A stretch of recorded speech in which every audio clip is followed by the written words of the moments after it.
আসসালামু আলাইকুম ওরহমতুল্লাহি ওবারাকাতুহু। সম্মানিত দিনী ভাই বোন, আপনাদের সবাইকে কোরআনের শব্দের অর্থ শিখুন। আজকের এই ক্লাসে আপনাদের সবাইকে স্বাগত। আজকের এই ক্লাসে আমরা 125টি শব্দ শিখব ইনশাআল্লাহ। এই 125টি শব্দ কোরআন মাজিদে প্রায় 50%-এরও উপরে আসছে, অর্থাৎ কোরআনুল কারিমে যে যতগুলো শব্দ আছে তার ভিতরে এই 125টি শব্দ আমরা যদি যে কয়বার এসেছে তা হিসাব করি তাহলে 50%-এর উপরে আসছে। এখন এই 125টি শব্দ আমরা ইনশাল্লাহ ধারাবাহিকভাবে শিখব। আল্লাহ তাআলা আমাদেরকে সুন্দরভাবে সহজেই এই 125টি শব্দ শেখার তৌফিক দান করুন, আমিন। আর আজকের এই ক্লাসে আমরা 125টি শব্দ শিখব ইনশাআল্লাহ। তাহলে চলুন ইনশাআল্লাহ আমাদের আজকের এই ক্লাসটি শুরু করি। আর আশা করব আপনারা সবাই মুখস্থ করবেন আর আল্লাহ তাআলার সন্তুষ্টির উদ্দেশ্যে আপনারা এই ক্লাসটি করবেন। আর যদি আপনি এখনও পর্যন্ত আমাদের এই চ্যানেলে নতুন হয়ে থাকেন তাহলে অবশ্যই সাবস্ক্রাইব করবেন আর ভিডিওটি লাইক করে ক্লাসে ঝাঁপিয়ে পড়ুন। ওকে, তাহলে আমরা প্রথমে বিতাড়িত শয়তান থেকে আল্লাহর নিকট আশ্রয় চাই। আউযু বিল্লাহি মিনাশ শাইতানির রাজীম। বিসমিল্লাহির রহমানির রহিম। রব্বি জিদনি ইলমা। এই দোয়াটি আপনি বেশি বেশি পড়বেন। এর অর্থ হলো, হে আল্লাহ, আপনি আমাকে আপনার ইলম বাড়িয়ে দিন। রব্বি, হে আমার প্রভু, জিদনি, বাড়িয়ে দিন, ইলমা, ইলম। এটা কয়েকবার পড়বেন, তারপরে যে কোনো দুরূদ শরীফ পড়বেন। আল্লাহুম্মা সাল্লি আলা মুহাম্মাদিন নাবিয়িল উম্মি ওয়া আলা আলিহি ওয়া সাল্লিমা তাসলিমা, এটা পড়তে পারেন, কিংবা সাল্লাল্লাহু আলাইহি ওয়াসাল্লাম বলতে পারেন, অথবা দুরুদে ইব্রাহিমও বলতে পারেন। এরপরে আপনি যে কোনো পড়া আপনি শুরু করবেন ইনশাআল্লাহ। আজকে আমাদের প্রথম যে শব্দটা শিখব সেটা হলো মিম আলিফ জবর মা। এখানে কি এক লিফ টান আছে, তাই না? মা। আর আরেকটা আছে, সেটা কি শুধু মিম জবর মা। মিম জবর মা আর মিম আলিফ জবর মা, এর ভিতরে কিন্তু পার্থক্য আছে। কি, মিমের সাথে একটা আলিফ না হলে মা এরকম টান হয় না, আর যখন এরকম মা একটা টান হবে মিম এর সাথে, হ্যাঁ, তখন তার অর্থ হবে না। কি হবে অর্থ? দন্তন্বয় আকারে না। এখন এই যে শব্দটা, এই যে মা, এর অর্থ আমরা জানলাম না। এর অর্থ জানার পরে এখন আমরা এই শব্দটা কোরআনুল কারিমে কয় জায়গায় আসছে? 2100 এর অধিক জায়গায় আসছে এই শব্দটি। তাহলে যদি আমরা এই শব্দটা জানতে পারি তাহলে আমাদের অনেক অর্থ, অনেক শব্দের অর্থ, দেখেন 2100 শব্দের ভিতরে এই মা শব্দটা আসছে 2100 জায়গায়। তাহলে আমরা কি জানতে পারলাম এর অর্থ না। ওকে, এখন আয়াতের ভিতরে যখন আসবে মাটা কি কিভাবে আসতে পারে দেখেন, এই একটা আয়াতের অংশ আমি এখানে লিখেছি, দেখেন মা আগনা। দেখেন এই যে মা, এর অর্থ কি? না। তারপরে দেখেন এখানে আবার আনহু মালুহু, এই যে এই মা কিন্তু আবার এই মা না, কিন্তু মনে রাখবেন এই মাটা যখন আসবে মিম আলিফ জবর মা, তখন কিন্তু এর আগেও কোনো শব্দের সাথে মিলিত থাকবে না, পরের কোনো শব্দের সাথে মিলিত থাকবে না। মানে এই যে মনে করেন একটা শব্দ, এই একটা শব্দ এরকম গুছানো, আর এর মাঝখানে কি ফাঁকা রয়েছে না? এখন এই যে মাটা আমরা প্রথমে দেখলাম, এই মা এখানে কি আছে? আলাদা আছে, এর সাথে কিন্তু নাই। আর এই মাটা কি এই লাম পেশলু হা পেশু এর সাথে আছে না? তাহলে কি করব আমরা? এই মাটার অর্থ কিন্তু এই লা, মানে না না, এটা আমাদের খেয়াল রাখতে হবে। তাহলে মা এটা হলো পৃথক থাকতে হবে, স্বতন্ত্র থাকতে হবে, একসাথে অন্য আর কিছু থাকলে কিন্তু হবে না। তারপরে দেখেন ওয়া মা, ওয়া মা। ওকে, আর এখানে এই মার অর্থ কিন্তু দন্তন্বয় আকারে না না কিন্তু। ওকে, তারপরে কাসাব। ওকে, তাহলে আমরা এখানে মা এর অর্থ পেয়েছি না, আর এখানে এই আয়াতের ভিতরে মা এর, এই মা এর অর্থ হলো না, আর বাকি যে এই জায়গায় মা আছে, এই জায়গায় মা আছে, এগুলোর অর্থ কিন্তু না হবে না। মা আগনা আনহু মালুহু ওয়া মা কাসাব, এর অর্থ হলো মা এর অর্থ না, আগনা এর অর্থ কাজে আসলো, আনহু মানে তার পক্ষ থেকে, মালুহু তার সম্পদ, ওয়ামা, ওয়াও মানে আর বা এবং, আর এটা হলো অব্যয়, মা, এখানে এই যে মা, ওয়াও এর সাথে যখন মা আসবে তখন তার অর্থ আসবে যা বা যাহা কিছু। কাসাব, এটা মাজিদ ছিগা, এর অর্থ হলো সে উপার্জন করেছিল। তাহলে একত্রে আমরা যদি বুঝি, মানে এর অর্থটা এই করি, তাহলে কি হচ্ছে, সে উপার্জন করেছিল আর যা তার সম্পদ তার পক্ষে কাজে আসলো না। এক কথাই আমরা সহজে যদি বুঝাই, এখানে সূরা লাহাবের ভিতরে মানে এক কথায় আবু লাহাব সম্পর্কে আল্লাহ তাআলা বলছেন যে সে যা কিছু অর্জন করেছে তার কোনো কিছুই তার কাজে আসলো না, সেটা এখানে বোঝানো হচ্ছে সূরা লাহাবের ভিতরে। এরপরে যে শব্দটা রয়েছে সেটা হলো গয়নি আজবর গয় র আজবর র, গয় র, এর অর্থ কি, ব্যতীত বা দন্তন্য অন্তস্থ নয়, অর্থাৎ না সূচক। এটারও অর্থ কি, না সূচক। আর এই গয়র শব্দটি কোরআন শরীফে 147 জায়গায় আসছে টোটাল, কম বেশি হতে পারে। এখন যখন আয়াতের ভিতরে আসবে এই শব্দটা, তখন তার অর্থ আসবে কেমন একটু দেখেন। গয় রিল, তাই না, গয় রিল মাগজুবি আলাইহিম, এই গয় রি এর অর্থ কি, নয়। এখন কি নয়, এর আগে যে শব্দগুলো রয়েছে ওই আয়াতের ভিতরে সেটা যদি আমরা না জানি, ওইটার অর্থ না জানি, তাহলে কিন্তু আমাদের এই অর্থটা করতে একটু ভুল হতে পারে। এই জন্য জাস্ট আমরা কি করব, এই শব্দের অর্থগুলো মুখস্থ করব, আর এই ইসের আয়াতের যে অর্থটা আমরা সেটা এখন মুখস্থ না করি, কারণ মুখস্থ করতে গেলে অনেক নিয়মকানুন আমাদের জানতে হবে, তারপরে আমরা ওইটা করতে পারবো। তাই না হলে দেখা যাচ্ছে আমরা ওই বাংলা একটু কথা বলে না, দেওয়ালে লেখা রয়েছে দেওয়ালে পোস্টার লাগাবেন, না লাগালে, কিংবা দেওয়ালে পোস্টার লাগালে 10 টাকা জরিমানা, এই জায়গায় হলো কমা টমা না দিয়ে এখানে বলা হচ্ছে দেওয়ালে পোস্টার লাগাবেন, না লাগিলে 10 টাকা জরিমানা। এই যে কমা টমা যদি না দেন ওই দন্তন্য আকারে না এর জায়গায়, তাহলে দেখেন আমাদের বুঝতে ভুল হচ্ছে। তা তেমনইভাবে আরবি ভাষা আমরা শুধু শব্দের অর্থ শিখলে আমরা অর্থ করতে পারবো, আসলে বিষয়টা এটা নয়। আমাদের যে বিষয়টা করতে হবে সেটা আমাদের শব্দের অর্থ শিখতে হবে, এরপরে আরবি ব্যাকরণটা শিখতে হবে, তারপরে ইলমু হাদিস বা ইলমু তাফসির, ইলমু ফিকহ, এগুলো জানতে হবে। তারপরে আমরা আমাদের কোরআনুল কারীমের যে অর্থটা রয়েছে সেটা আমরা শিখতে পারবো সহজে। তাহলে এখানে গয়রি শব্দের অর্থ কি, নয় বা ব্যতীত। কি, মাগজুবি এর অর্থ, আল মাগজুবি এর অর্থ অভিশপ্তদের, আলাইহিম এর অর্থ তাদের উপর। এটা হলো সূরা ফাতিহার আয়াত, শেষ আয়াত। ওকে, তাহলে আমরা বুঝলাম গয়র শব্দের অর্থ নয় বা ব্যতীত। এরপরে যেটা আছে আমি সেটা আপনাদের বলছি। লাম আলিফ জবর লা, লা এর অর্থ হলো নেই বা নাই। এই শব্দটি কোরআনুল কারীমে 1732 বার এসেছে। লা এর অর্থ কি, নেই। দেখেন আয়াতের ভিতরে যদি আমরা এই লা শব্দটা একটু দেখি, এখানে আয়াতের ভিতরে সূরা বাকারার 255 নম্বর আয়াতে আল্লাহু লা, এই যে আল্লাহু মানে কি, আল্লাহ, আর লা এর অর্থ কি, নেই। ইলাহা কোনো ইলাহ বা কোনো প্রভু, ইল্লা মানে ছাড়া বা ব্যতীত, যেটা আমরা সামনে শিখতে যাচ্ছি। হু বা হুয়া, হুয়া এর অর্থ কি, তিনি, এটাও আমরা ইনশাল্লাহ সামনে শিখব। তাহলে আমরা এখানে বুঝলাম লা এর অর্থ নেই, আর এটা হলো 1732 বার এসেছে। এরপরে লাম মিম জবর লাম এর অর্থ না, আর এটা হলো অতীতকালের জন্য ব্যবহার করা হয়। লাম এর অর্থ না। এই শব্দটা কোরআনুল কারীমে 347 বার এসেছে। এর অর্থ, অর্থাৎ এই লাম এর অর্থ কি, না, এটা হলো অতীতকালীন শব্দ। ওয়ালাম ইউলাদ, ওয়াও এর অর্থ এবং, আর লাম এর অর্থ নি বা না, তাহলে কি ওয়ালাম এবং নি।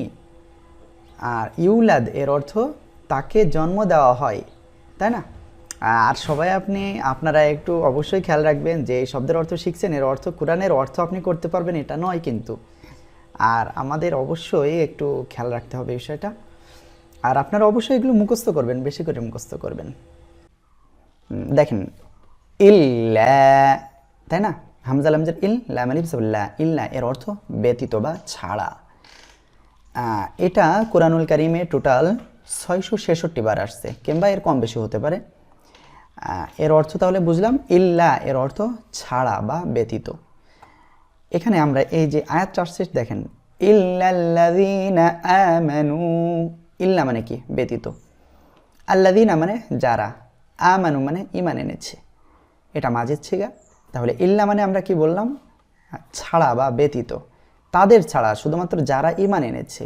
এটা হলো সূরা আসরের ভিতরে। তাহলে আমরা এখানে পড়লাম ইল্লা এর অর্থ ব্যতীত বা ছাড়া। এখানে যদিও ব্যতীত নাই, কিন্তু ছাড়াও বলতে পারি, আবার ব্যতীতও বলতে পারি। এরপরে যে শব্দটা রয়েছে সেটা হলো হাদা। হাদা এর অর্থ হলো এই বা এটা, আর এই শব্দটা হলো ইসমে ইশারা, আর এটা হলো নিকটের জন্য ব্যবহার করা হয়, কিংবা অধিকারের জন্য এটা ব্যবহার করা হয়। তাহলে আমরা বুঝলাম যে এই হাদা এর অর্থ হলো এই বা এইটি। এটা কোরআনুল কারিমে টোটাল 225 বার এসেছে। এখন এই যে হাদা কোরআনুল কারিমে যখন আসবে তখন, কিংবা যখন এসেছে যে শব্দগুলো, সেখান থেকে আমরা একটা আয়াতের একটা অংশ নিয়ে আসছি। এখানে আসছে কি, হাদা মিন ফাজলি রাব্বি। এই যে হাদা এর অর্থ কি, এটা। মিন মানে কি, মিন মানে কিন্তু থেকে, তাই না? কিন্তু এখানে দেখেন, এখানে কিন্তু একটু ভিন্ন আসছে, কারণে আসছে, তাই না? তাহলে আমরা যদি ওই ইলমু হাদিস বা ইলমু ফিকহ এগুলো যদি না জানি, কিংবা আমরা যদি বালাগাত বা মান্তিক এগুলো যদি না জানি, তাহলে কিন্তু আমরা কোরআনের অর্থ করতে পারবো না। এই জন্য আমাদের কোরআনের অর্থটা, এই শব্দের অর্থ জানছি, এর অর্থই কিন্তু আমরা অর্থ করতে পারবো এমন কিছু নয়। সবসময় সাবধান থাকবেন, কোরআনের অর্থ কিন্তু খুব কঠিন জিনিস। ওকে, তাহলে আমরা এখানে হাজা এর অর্থ জানলাম যে এটা। মিন মানে থেকে, কিন্তু এখানে আসছে কারণে। ফাজলি মানে করুণা বা অনুগ্রহ। রব্বি এর অর্থ আমার প্রভু। তাহলে হাজা এর অর্থ আমরা শিখলাম এই বা এইটি, আর এটি নিকটের জন্য ব্যবহার করা হয়। এরপরে যে শব্দটা রয়েছে সেটা হলো হ্যাঁ উলাই। দেখেন, হ্যাঁ 3 আলিফ টান হবে, উলাই, উলাই, এখানে 4 আলিফ টান হবে, যদিও এখানে এগুলো দেওয়া নাই এখানে। তারপরেও আমি বলে দিলাম আপনাদের, এটা 46 বার আসছে টোটাল। আর এর অর্থ হলো তারা বা এই সব। এর আয়াতে যখন আপনি পাবেন কোরআনুল কারিমে, তখন কেমন হবে, ইন্না হাউলাই লাযাল্লুন। ইন্না এর অর্থ কি, নিশ্চয়। ইন্না এর অর্থ নিশ্চয়। তারপরে হাউলাই এসব লোক। এই যে হাউলাই মূলত পূর্বের দিকে ইঙ্গিত করতেছে এটা, অর্থাৎ এর আগে যেটা রয়েছে সেটার দিকে। হ্যাঁ উলাই তারা বা এইসব লোক, লাযাল্লুন এর অর্থ অবশ্যই বিভ্রান্ত হবে। এটা হলো সূরা মুতাফফিফিনের 83 নম্বর সূরার 32 নম্বর আয়াত। এরপরে যালিকা, যালিকা এর অর্থ হলো ওই বা উহা। এটা কোরআনুল কারিমে টোটাল 427 বার আসছে, কম বেশি হতে পারে। এর অর্থ তাহলে বুঝলাম, যালিকা এর অর্থ ওই বা উহা, এটা হলো দূরের জন্য ব্যবহার করা হয়।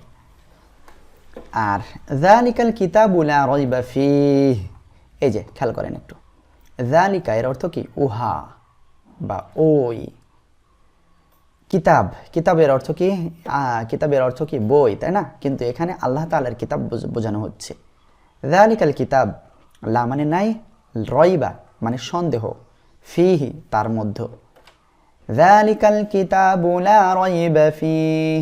আমরা প্রথমে দেখেন একটা শব্দ শিখেছিলাম না, মা, তারপরে শিখেছিলাম মনে হয় লা।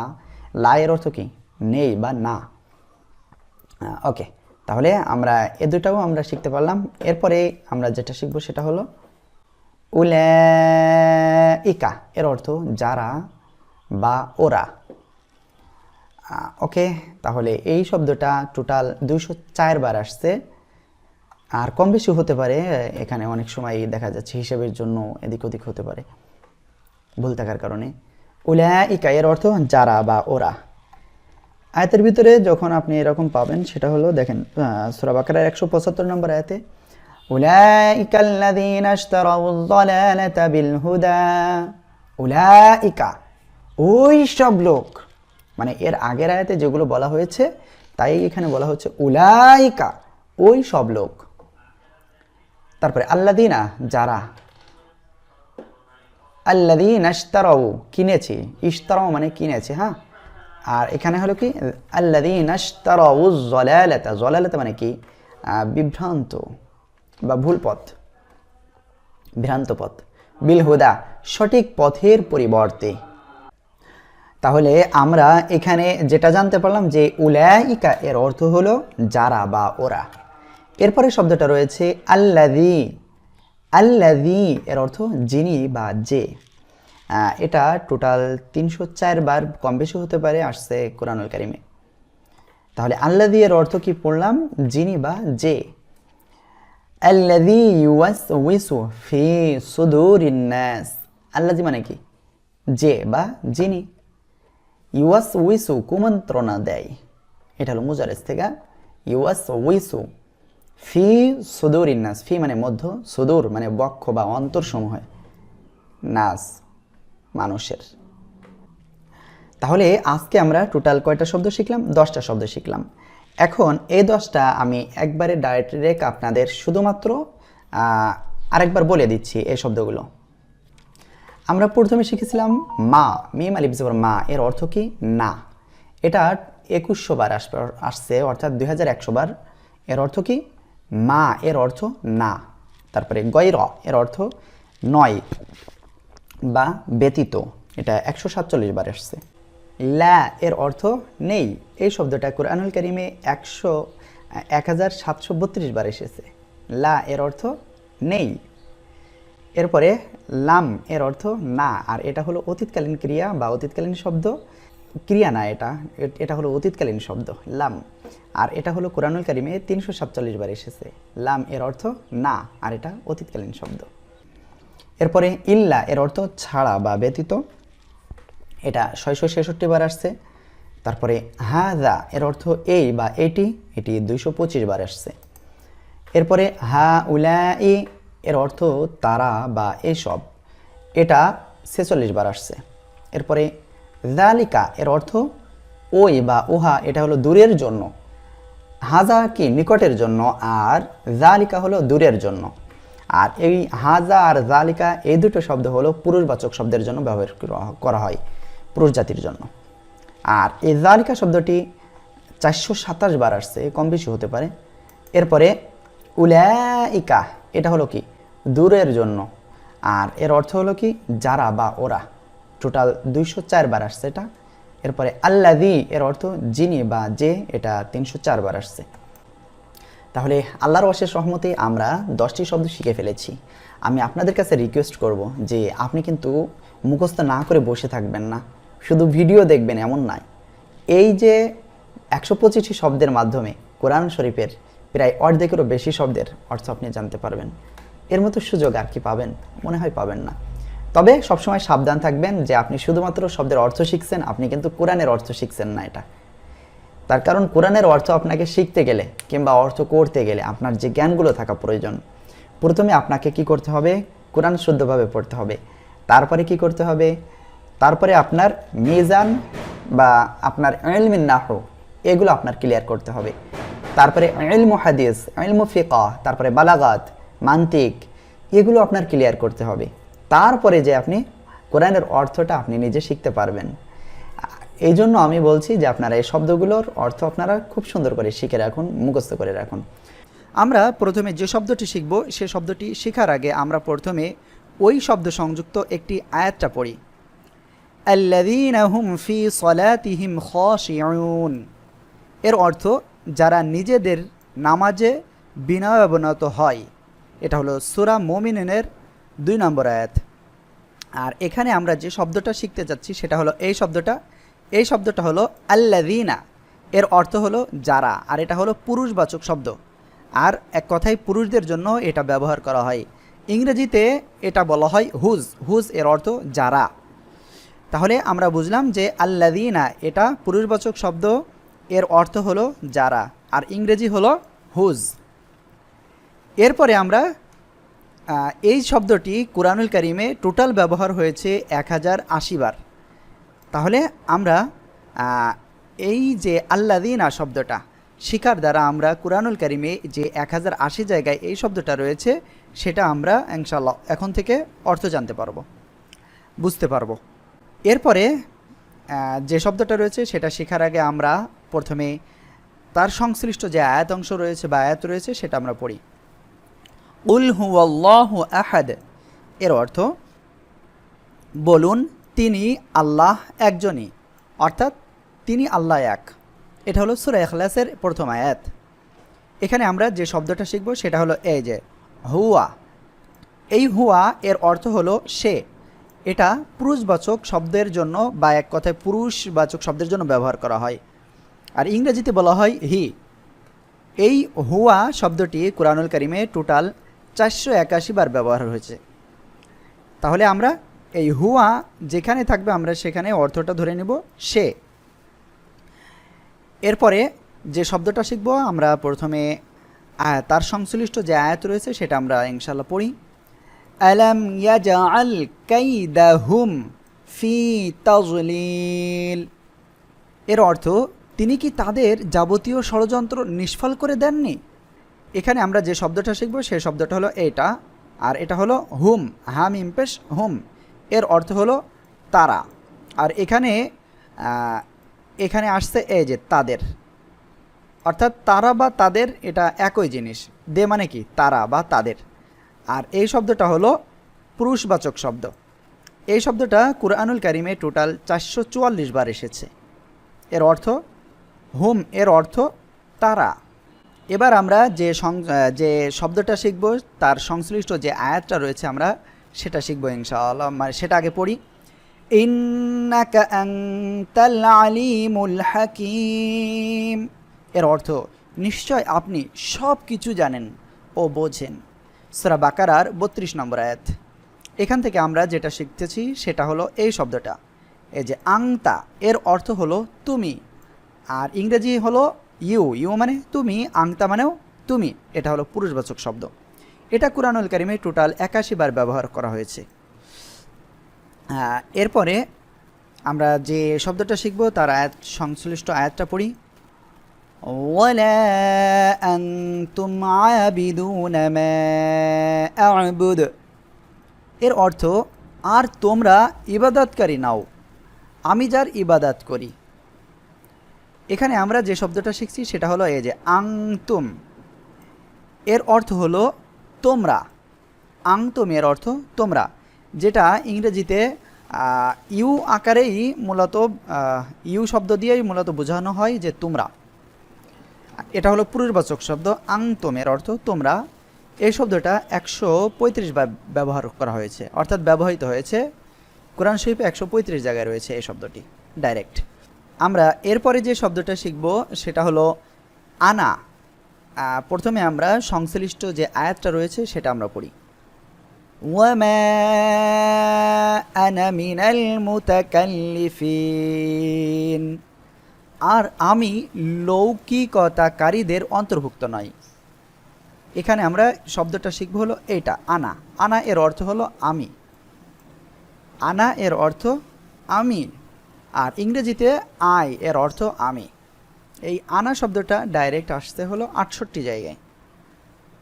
তাহলে আমরা বুঝলাম আনা শব্দ এর অর্থ আমি, যার ইংরেজি আই। এরপরে আমরা যে শব্দ শিখব সে শব্দের সংশ্লিষ্ট আয়াতটা আমরা পড়ি। নাহনু নারযুকুহুম ওয়া ইয়াকুম আমরা, এখানে আল্লাহ তাআলা বলছে আমি তাদের রিজিক দেই এবং তোমাদেরও রিজিক দান করি। সূরা বনী ইসরাঈলের 31 নম্বর আয়াত। এখান থেকে আমরা যেটা শিখতেছি সেটা হলো এই শব্দটা, আর এই শব্দের অর্থ হলো আমরা। আর আল্লাহ তাআলা তার বিশেষত্বের কারণে তার এক কথায় শুধুমাত্র তার নিজের জন্যই নাহনু শব্দটা ব্যবহার করেন, কোনো জায়গায় তিনি আনা ব্যবহার করেন না। আনা হলো ব্যক্তিবাচক, একজনের জন্য ব্যবহার করা হয়, আর আল্লাহ তাআলা তার নিজের জন্য নাহনু শব্দটা ব্যবহার করেন। আর নাহনুটা বহুবচনের জন্য ব্যবহার করা হয়, আর এটা হলো কি পুরুষবাচক শব্দ নাহনু, কিংবা মহিলাবাচক এটাও ব্যবহার করা হয় যখন একসাথে মহিলারা থাকে, সেটাও। নাহনু এর অর্থ আমরা, আর এই শব্দটার ইংরেজি হলো উই এর অর্থ আমরা। এই নাহনু শব্দটা 86 বার কোরআনুল কারিমে এসেছে। এরপরে যেটা শিখব আমরা তার সংশ্লিষ্ট আয়াতটা পড়ি। ওয়াহুসসিলা মা ফিস সুদূর, এর অর্থ অন্তরে যা ছিল তা প্রকাশ করে দেওয়া হবে। আমাদের অন্তরে যা কিছুই গোপন থাকুক আর যাই থাকুক সেটা আল্লাহ তাআলা কিয়ামতের দিন প্রকাশ করে দিবেন, সেটা বলা হচ্ছে এখানে। আর এখান থেকে আমরা শিখব এই শব্দটা মা। মা এর অর্থ আমরা সাধারণত জানি কি না, এর আগে আমরা পড়েছি কি না, কিন্তু এই জায়গায় মাটা ব্যবহার হয়েছে দেখেন অন্তর্জয় আকারে যা এর অর্থে। মা এর বিভিন্ন অর্থ রয়েছে, আগে আমরা পড়েছি না, আবার এখন পড়তেছি যা, আবার সামনে আবার কি পড়ব।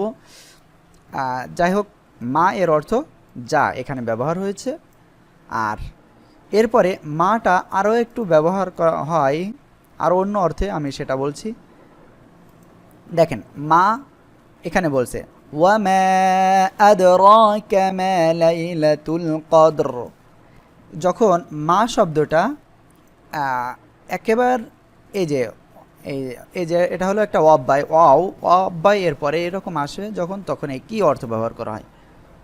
আর ওমা আদরাকা মা লাইলাতুল কদর এর অর্থ হলো তুমি কি জানো কদরের রাত্রি কি, সূরা কদরের 2 নম্বর আয়াত। তাহলে এই যে মা এর অর্থ আমরা এখানে দুইটা পেলাম, একটা হলো কি যা, আরেকটা পাইছি আমরা কি, অর্থাৎ জিজ্ঞাসার জন্য যে কিটা ব্যবহার করা হয়, তোমার নাম কি, এই কি। এরপরে আমরা আরেকটা পেয়েছিলাম মা এর অর্থ না। যখন মাজি মাজিয়ের শব্দের শুরুতে এই মা আসবে তখন না বাচক অর্থ দিবে, আর যখন আপনার অব্যয়বাচক শব্দের পরে আসবে তখন সেটা কি অর্থ দিবে। আর শব্দের মাঝখানে যদি আছে তাহলে সেটা হলো যা আসবে, যা অর্থে ব্যবহার হবে। এই মা শব্দটি কুরআনুল কারিমে 883 বার ব্যবহার হয়েছে। এখন আমরা যে শব্দ শিখব সে শব্দের সংশ্লিষ্ট আয়াতটা পড়ি। মান যাল্লাযী ইয়াশফাউ ইনদাহু ইল্লা বিইযনিহি, এমন কে আছে তার অনুমতি ব্যতীত তার নিকট সুপারিশ করবে। সূরা বাকারা 255 নম্বর আয়াত, অর্থাৎ আয়াতুল কুরসির ভিতরে এই অংশটুকু রয়েছে। এখানে আমরা এই শব্দটা শিখতেছি মান এর অর্থ কে বা যে, আর যার ইংরেজি হু। মান এর অর্থ কে বা যে। এই মান শব্দটি কুরআনুল কারিমে 823 বার ব্যবহার হয়েছে বা এসেছে। এরপরে আমরা যে শব্দটা শিখব তার সংশ্লিষ্ট আয়াতাংশ আমরা পড়ি, আয়াতটি পড়ি। আলাম তারা কাইফা ফাআলা রাব্বুকা বিআসহাবিল ফিল। এখানে আমরা শিখব এই শব্দটা, এই যে কাইফা এর অর্থ জানার আগে আমরা টোটাল অর্থটাকে পড়ি।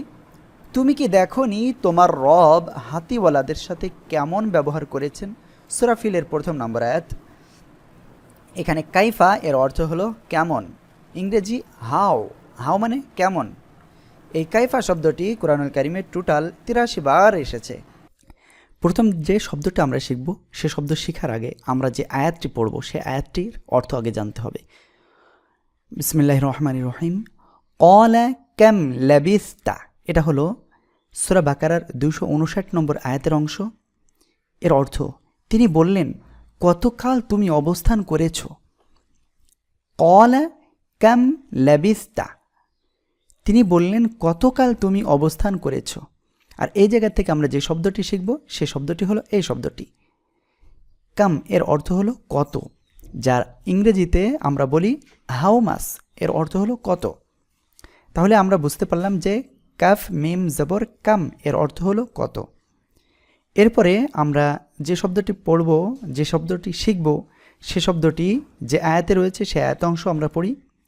ইয ক্বালা রাব্বুকা, এর অর্থ যখন তোমার প্রভু বললেন।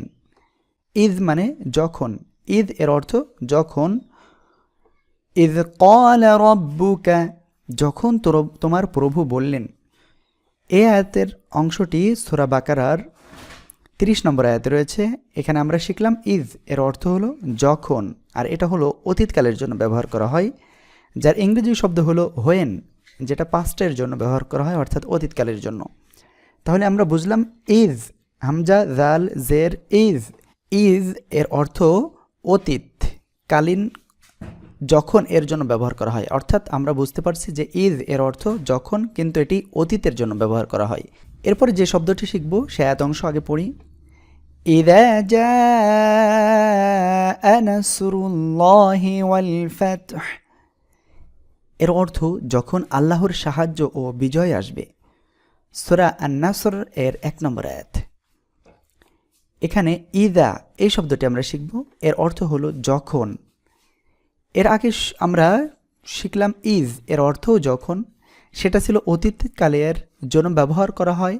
আর এখন আমরা শিখতেছি ইদা এর অর্থও যখন, যেটা হলো ভবিষ্যতের জন্য ব্যবহার করা হয়। আমরা ইংরেজিতে যেটা বলি সেটা হলো হোয়েন। তাহলে আমরা বুঝলাম ইদা এর অর্থ যখন, আর এটা ভবিষ্যতের জন্য ব্যবহার করা হয়। এরপরে যে শব্দটি আমরা শিখব সেটি হলো, শেখার আগে আমরা সে আয়াত অংশটা পড়ি। ওয়ামিন বা'দি সলাতিল ইশা, এর অর্থ এবং ঈশার নামাজের পর বা ঈশার সালাতের পর। সূরা নূরের 58 নম্বর আয়াতের অংশে রয়েছে এটি। এখানে আমরা যে শব্দটি শিখব সেটি হলো বা'দি। বা'দি বা বা'দা এর অর্থ হলো পরে, যার ইংরেজি শব্দ হলো আফটার। তাহলে বুঝলাম বা'দা এর অর্থ পরে। এরপরে আমরা যে শব্দটি শিখব সেটি যে আয়াতে আছে আমরা সেই আয়াতটি পড়ি ইনশাআল্লাহ। ثُمَّ لَتَرَوُنَّهَا عَيْنَ الْيَقِينِ, এর অর্থ অতঃপর তোমরা অবশ্যই তোমাদের নিজ চোখে তা দেখতে পাবে। সূরা তাকাসুরের 7 নম্বর আয়াত। এখানে আমরা যে শব্দটি শিখব সেটি হলো সুম্মা, এর অর্থ অতঃপর। ইংরেজিতে আমরা যেটাকে বলি দেয়ারফর। তাহলে আমরা বুঝলাম সুম্মা এর অর্থ অতঃপর। তারপরে যে আয়াতটি শিখব, যে শব্দটি শিখব তার আমরা আয়াতটি পড়ি। ইনদা রাব্বিহিম ইউরযাকুন, এর অর্থ তাদের রবের নিকট থেকে রিজিক দেওয়া হবে বা রিজিক দেওয়া হয়। সূরা আল ইমরান এর 169 নম্বর আয়াতে রয়েছে এটি। এখানে আমরা যে শব্দটি শিখব সেটি হলো ইনদা, এর অর্থ হলো নিকটে। ইনদা এর অর্থ নিকটে, যার ইংরেজি শব্দ হলো নিয়ার। তাহলে আমরা বুঝলাম ইনদা এর অর্থ নিকটে। এরপরে আমরা যে শব্দটি শিখব সেটি হলো লামজবরলা লামজরলি। হ্যাঁ, এখন এটা যে আয়াতের ভিতরে রয়েছে, যে জায়গায় আমরা ভালোভাবে বুঝতে পারি, শিখতে পারি, সেই সেই আয়াতটি আমরা আগে পড়ি। ওয়াইলুল লিকুল্লি হুমাযাতিল লুমাযা, এর অর্থ দুর্ভোগ তাদের জন্য যারা নিন্দা করে। ওয়াইলুল্লি কুল্লি হুমাযাতিল লুমাযা, ওয়াইলুল্লি কুল্লি হুমাযাতিল লুমাযা, দুর্ভোগ তাদের জন্য যারা অন্যের নিন্দা করে। সূরা হুমাযার 1ম আয়াত। এখান থেকে আমরা যেটা শিখব সেটা হলো লামজবরলা আর লামজরলি, অর্থাৎ আমরা লাম এর অর্থটি আমরা শিখব ইনশাআল্লাহ। লাম এর অর্থ জন্য হতে পারে, কারণ হতে পারে, অবশ্যই হতে পারে। তাহলে বুঝলাম যে লাম জবরলা বা লামজরলি এর অর্থ হতে পারে জন্য, কারণ অথবা অবশ্যই। যার ইংরেজিতে আমরা যেটা ব্যবহার করি সেটা হলো ফর অথবা রিজন। এরপরে যে শব্দটি শিখব, প্রথমে আয়াতটি পড়ি। মিন শাররি মা খলাক, এর অর্থ তার সৃষ্টির অনিষ্ট থেকে। সূরা ফালাক আয়াত নাম্বার 2। এখানে আমরা যে শব্দটি শিখব সেটি হলো মিন, এর অর্থ হলো হতে বা থেকে, যার ইংরেজি শব্দ হলো ফ্রম। তাহলে আমরা বুঝলাম মিন এর অর্থ হতে বা থেকে। এরপরে আমরা যে শব্দটি শিখব সেটির আয়াত আগে পড়ি। রাযিয়াল্লাহু আনহুম, সূরা বাইয়িনার 98 নম্বর সূরার 8 নম্বর আয়াত। রাযিয়াল্লাহু আনহুম এর অর্থ আল্লাহ তাদের প্রতি সন্তুষ্ট। এখানে আন এর অর্থ প্রতি বা হতে। ইংরেজিতে ফ্রম অথবা অ্যাবাউট এটি ব্যবহার করা হয়। তাহলে বুঝলাম আন, আইন নুন সবর আন এর অর্থ হতে বা প্রতি। এরপরে যেটি আমরা শিখব সেটির আয়াত অংশ আগে পড়ি। ইন্নাল্লাহা মা'আস সাবিরিন, নিশ্চয় আল্লাহ ধৈর্যশীলদের সাথে আছেন। সূরা আল বাকারার 153 নম্বর আয়াত। এখানে আমরা যে শব্দটি শিখব সেটি হলো মা। মা এর অর্থ হলো সাথে, যার ইংরেজি শব্দ হলো উইথ। মা এর অর্থ সাথে। এরপরে আমরা যে শব্দটি শিখব সেটি শেখার আগে আমরা সে আয়াতটি আগে পড়ি। বিসমিল্লাহির রহমানির রহিম। রহমান রহিম আল্লাহর নামে শুরু করছি, আল্লাহর নামের সাথে শুরু করছি। সূরা আন-নামল আয়াত নাম্বার 30। এখানে বা এর অর্থ হলো সাথে। তাহলে আমরা বুঝলাম বা এর অর্থ সাথে, যার ইংরেজি শব্দ হলো ইন বা উইথ। এরপরে যে শব্দটি শিখব আগে প্রথমে আমরা আয়াতাংশটি পড়ি। ইয়াদখুলুনা ফি দীনিল্লাহি আফওয়াজা, তারা দলে দলে আল্লাহর দ্বীনের মধ্যে প্রবেশ করছে। সূরা আন-নাসর আয়াত নাম্বার 2। এখানে যে শব্দটি শিখব সেটি হলো ফি। ফি এর অর্থ ভিতরে বা মধ্যে, যার ইংরেজি শব্দ হলো ইন। তাহলে বুঝলাম ফি এর অর্থ ভিতরে বা মধ্যে। ওয়াসসালামু আলা মানিত্তাবাআল হুদা এর অর্থ আর সালাম তাদের উপর যারা অনুসরণ করে হিদায়ত।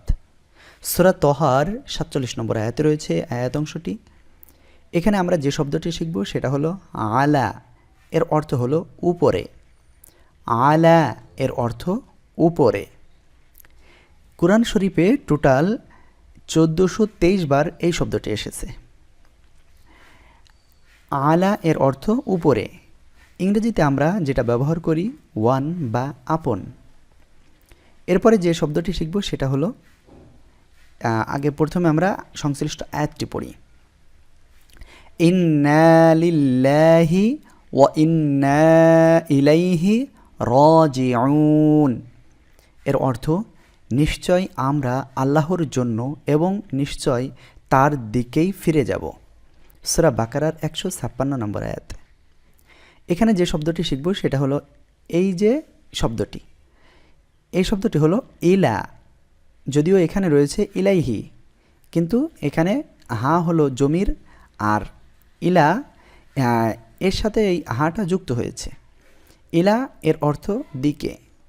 ইলা এর অর্থ দিকে। ইংরেজিতে ব্যবহার করা হয় টু বা টুয়ার্ডস। ইলা শব্দটি কোরআন শরীফে টোটাল 736 বার এসেছে। ইলা এর অর্থ দিকে। এরপরে আমরা যে শব্দটি শিখব সে শব্দটি সংশ্লিষ্ট আয়াতে আমরা প্রথমে তেলাওয়াত করব। সালামুন হিয়া হাত্তা মাতলাইল ফাজর এর অর্থ ফজর বা ভোরবেলা পর্যন্ত প্রশান্তিময়। এখানে আমরা যে শব্দটি শিখব সেটা হলো হাত্তা। এর অর্থ যতক্ষণ না বা পর্যন্ত। হাত্তা এর অর্থ যতক্ষণ না বা পর্যন্ত। ইংরেজিতে ব্যবহার করা হয় আনটিল। এই হাত্তা শব্দটি 142 বার কোরআন মাজিদে এসেছে। হাত্তা এর অর্থ যতক্ষণ না বা পর্যন্ত। এখন আমরা যে শব্দটি শিখব সে শব্দটির সংশ্লিষ্ট আয়াতাংশটি আমরা পড়ি। ইনশাআল্লাহ এর অর্থ আল্লাহ সুবহানাহু ওয়া তাআলা যদি চান। সূরা বাকারা এবং সূরা কাহাফে এই শব্দটি রয়েছে, অর্থাৎ এই আয়াতাংশটি আছে। এখানে যে শব্দটি আমরা শিখব সেটা হলো ইন। ইন এর অর্থ যদি। ইংরেজিতে ব্যবহার করা হয় ইফ। এর অর্থ কি যদি। ইন এর অর্থ যদি। কোরআন মাজিদে টোটাল 628 বার এই শব্দটি এসেছে। তাহলে আমরা শিখলাম ইন শব্দের অর্থ যদি। এখন আমরা যে শব্দটি শিখব তার সংশ্লিষ্ট আয়াতটি আমরা পড়ি। ইন্না আ'তাইনাকাল কাউসার এর অর্থ নিশ্চয় আমি আপনাকে কাউসার দান করেছি। সূরা কাউসার প্রথম আয়াত।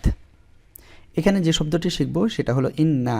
এটা ইন্না এর অর্থ নিশ্চয়। আমরা ইংরেজিতে বলতে পারি সার্টেনলি, নিশ্চিতভাবে বা নিশ্চয়। ইন্না এর অর্থ নিশ্চয়। কোরআন মাজিদে টোটাল 1297 বার এই শব্দটি এসেছে।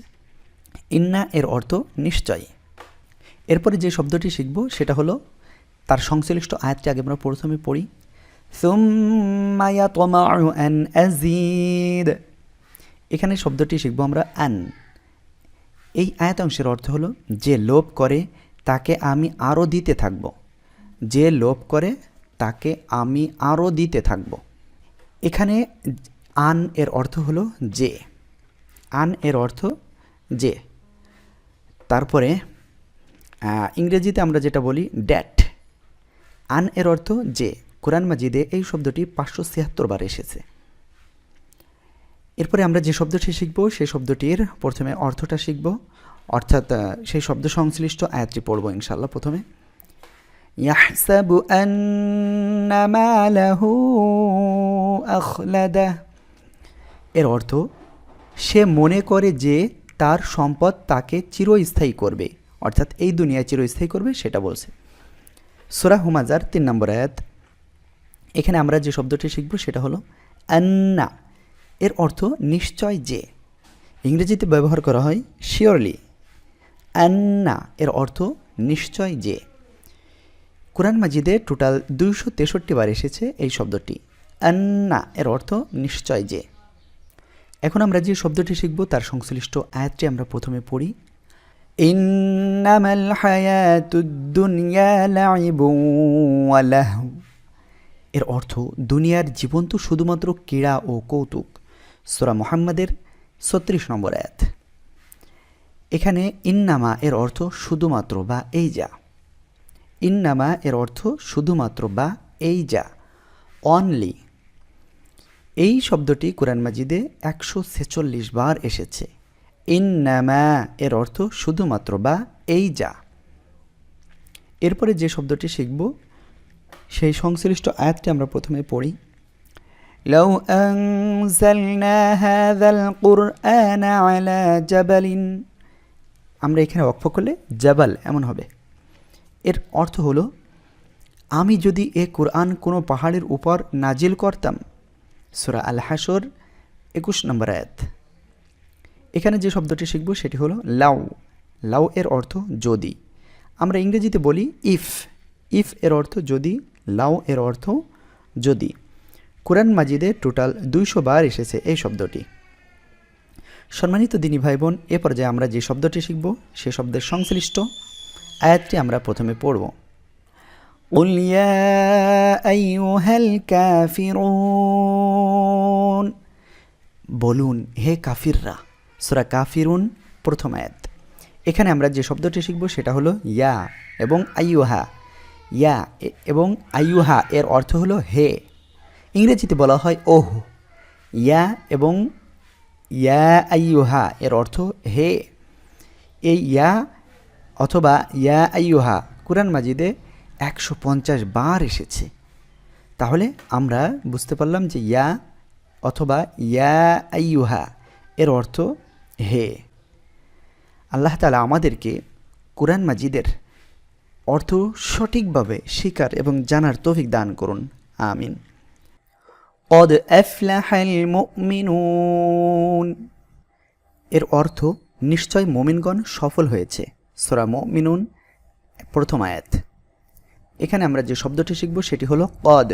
কদ এর অর্থ হলো নিশ্চিত অর্থে, যেটা আমরা ইংরেজিতে বলি ইনডিড। এর অর্থ কি? নিশ্চিত অর্থে।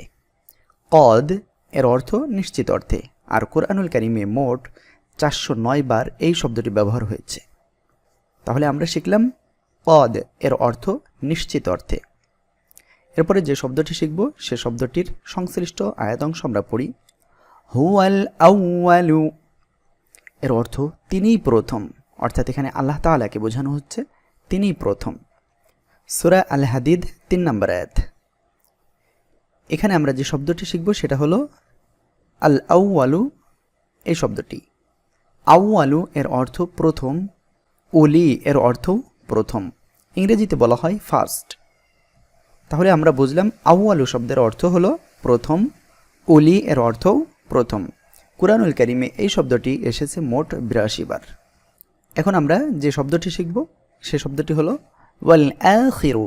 ওয়াল আখিরু এর অর্থ এবং তিনি শেষ। এটা হলো সূরা হাদিদের 3 নম্বর আয়াতে রয়েছে। আখিরুন বা আখিরাতুন এর অর্থ শেষ। আমরা ইংরেজিতে যেটা ব্যবহার করি সেটা হলো লাস্ট। আখিরুন বা আখিরাতুন এর অর্থ শেষ। কুরআনুল কারীমে মোট 40 বার এই শব্দটি ব্যবহার হয়েছে। এরপরে যে শব্দটি আমরা শিখব সেই সংশ্লিষ্ট আয়াতটি আমরা পড়ি। কুল হুয়ার রহমানু আমান্না বিহ, এর অর্থ বলুন তিনি অসীম দয়ালু, আমরা তার উপর ঈমান আনলাম। সূরা মুলক 29 নম্বর আয়াত। এখানে আমরা যে শব্দটি শিখব সেটা হলো আর রহমান। রহমান এর অর্থ দয়ালু। রহমান এর অর্থ দয়ালু। আপনারা অবশ্যই কিন্তু এই শব্দগুলো মুখস্থ করবেন। আপনি যদি মুখস্থ না করেন তাহলে কিন্তু আপনার এই ভিডিওটি দেখে তেমন কোনো লাভ হবে না। এজন্য আপনি বারবার আপনি পড়ে মুখস্থ করবেন। রহমান এর অর্থ দয়ালু। মোস্ট বেনিফিসিয়েন্ট, মোস্ট বেনিফিসিয়েন্ট এর অর্থ কি? দয়ালু। তাহলে আমরা রহমান শব্দটি শিখলাম আর এর অর্থ হলো দয়ালু। কুরআনুল কারীমে মোট 57 বার এই শব্দটি ব্যবহার হয়েছে। এখন আমরা যে শব্দটি শিখব সে শব্দ সংশ্লিষ্ট আয়াতটি পড়ি। রব্বি জিদনি ইলমান, আমরা এখানে ওয়াকফ করলে কী হবে? ইলমা। এর অর্থ হলো হে আমার রব আমার জ্ঞান বৃদ্ধি করে দিন। সূরা তহার 114 নম্বর আয়াত। এখানে যে শব্দটি শিখব সেটা হলো রব্বি। এই যে রব্বি বা রব্বুন এর অর্থ হলো রব বা প্রতিপালক। ইংরেজিতে বলা হয় লর্ড। তাহলে আমরা শিখলাম হলো রব্বুন বা রব। এর অর্থ কি? রব বা প্রতিপালক। ইংরেজিতে বলা হয় লর্ড। এই শব্দটি মোট 970 বার এসেছে। এখন আমরা যে শব্দটি শিখব সে শব্দ সংশ্লিষ্ট আয়াতটি পড়ি। ইন্নাহু লাগফুরুর রহিম, নিশ্চয় তিনি দয়ালু ও ক্ষমাশীল। সূরা আনআম 165 নম্বর আয়াত।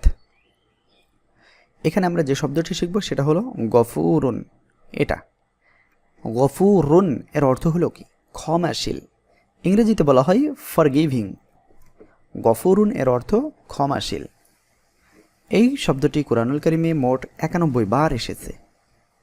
গফুরুন এর অর্থ ক্ষমাশীল। এখন আমরা যে শব্দটি শিখব সে শব্দ সংশ্লিষ্ট আয়াতটি পড়ি। আলিমুল গায়বি ওয়াশ শাহাদাহ, এর অর্থ প্রকাশ্য ও অপ্রকাশ্য সব কিছুতে তিনি জ্ঞানী। সূরা আল হাশরের 22 নম্বর আয়াত। এখানে যে শব্দটি সেটা হলো আলিমু এই শব্দটি। এখন দেখা যাচ্ছে এখানে হলো আইন খাড়া জবর আয় লামজালি মিম পেশমু, তাই না? আর এখানে কিন্তু আইন জবর আয় লাম ইয়াজের লি মিম দুই পেশমুন, দুটো একই শব্দ, কিন্তু আগে পরে শব্দ থাকার কারণে এখানে বানানোর ভিন্নতা হয়েছে। তাহলে আলিমুন এর অর্থ কি? জ্ঞানী। নিউ বা নো, নো মানে কি? জানা। আর আলিমুন এর অর্থ কি? জ্ঞানী। অর্থাৎ দুটার অর্থ একই। আলিমুন এর অর্থ কি? জ্ঞানী। কুরআনুল কারীমে মোট 162 বার এই শব্দটি এসেছে। আলিমুন এর অর্থ জ্ঞানী। এরপরে আমরা যে শব্দ শিখব সে শব্দ সংশ্লিষ্ট আয়াতটি পড়ি। ইন্নাল্লাহা কানা আলিমান হাকীমা, নিশ্চয় আল্লাহ সর্বজ্ঞানী বিচক্ষণ। সূরা দাহরের 30 নম্বর আয়াত। এখানে হাকিমুন শব্দটি আমরা শিখব, যদিও এখানে রয়েছে হাকিমান, এর আগে পরেই শব্দ থাকার কারণে এখানে হাকিমান হয়েছে। হাকিমুন এর অর্থ হলো বিচক্ষণ বা প্রজ্ঞা।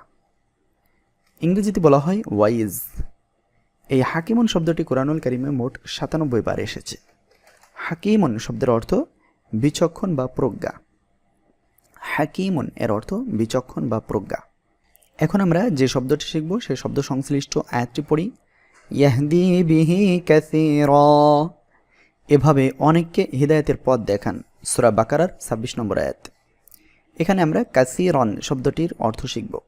কাসীরুন বা কাসীরাতুন দুটার অর্থ একই, অর্থাৎ অনেক। ইংরেজিতে বলা হয় এ লট অফ। কাসীরুন বা কাসীরাতুন এর অর্থ একই, সেটা হলো কি? অনেক। কাসীরুন বা কাসীরাতুন এর অর্থ অনেক। কুরআনুল কারীমে মোট 74 বার এসেছে এই শব্দটি। এরপরে যে শব্দটি শিখব সেই শব্দ সংশ্লিষ্ট আয়াতটি পড়ি। ইন্নাল্লাহা গফুরুর রহিম, নিশ্চয়ই আল্লাহ পরম দয়াময় ক্ষমাশীল। সূরা বাকারার 173 নম্বর আয়াতে রয়েছে এটি। এখানে আমরা রহিমুন শব্দটির অর্থ শিখব। রহিমুন এর অর্থ দয়ালু। রহিমুন এর অর্থ দয়ালু।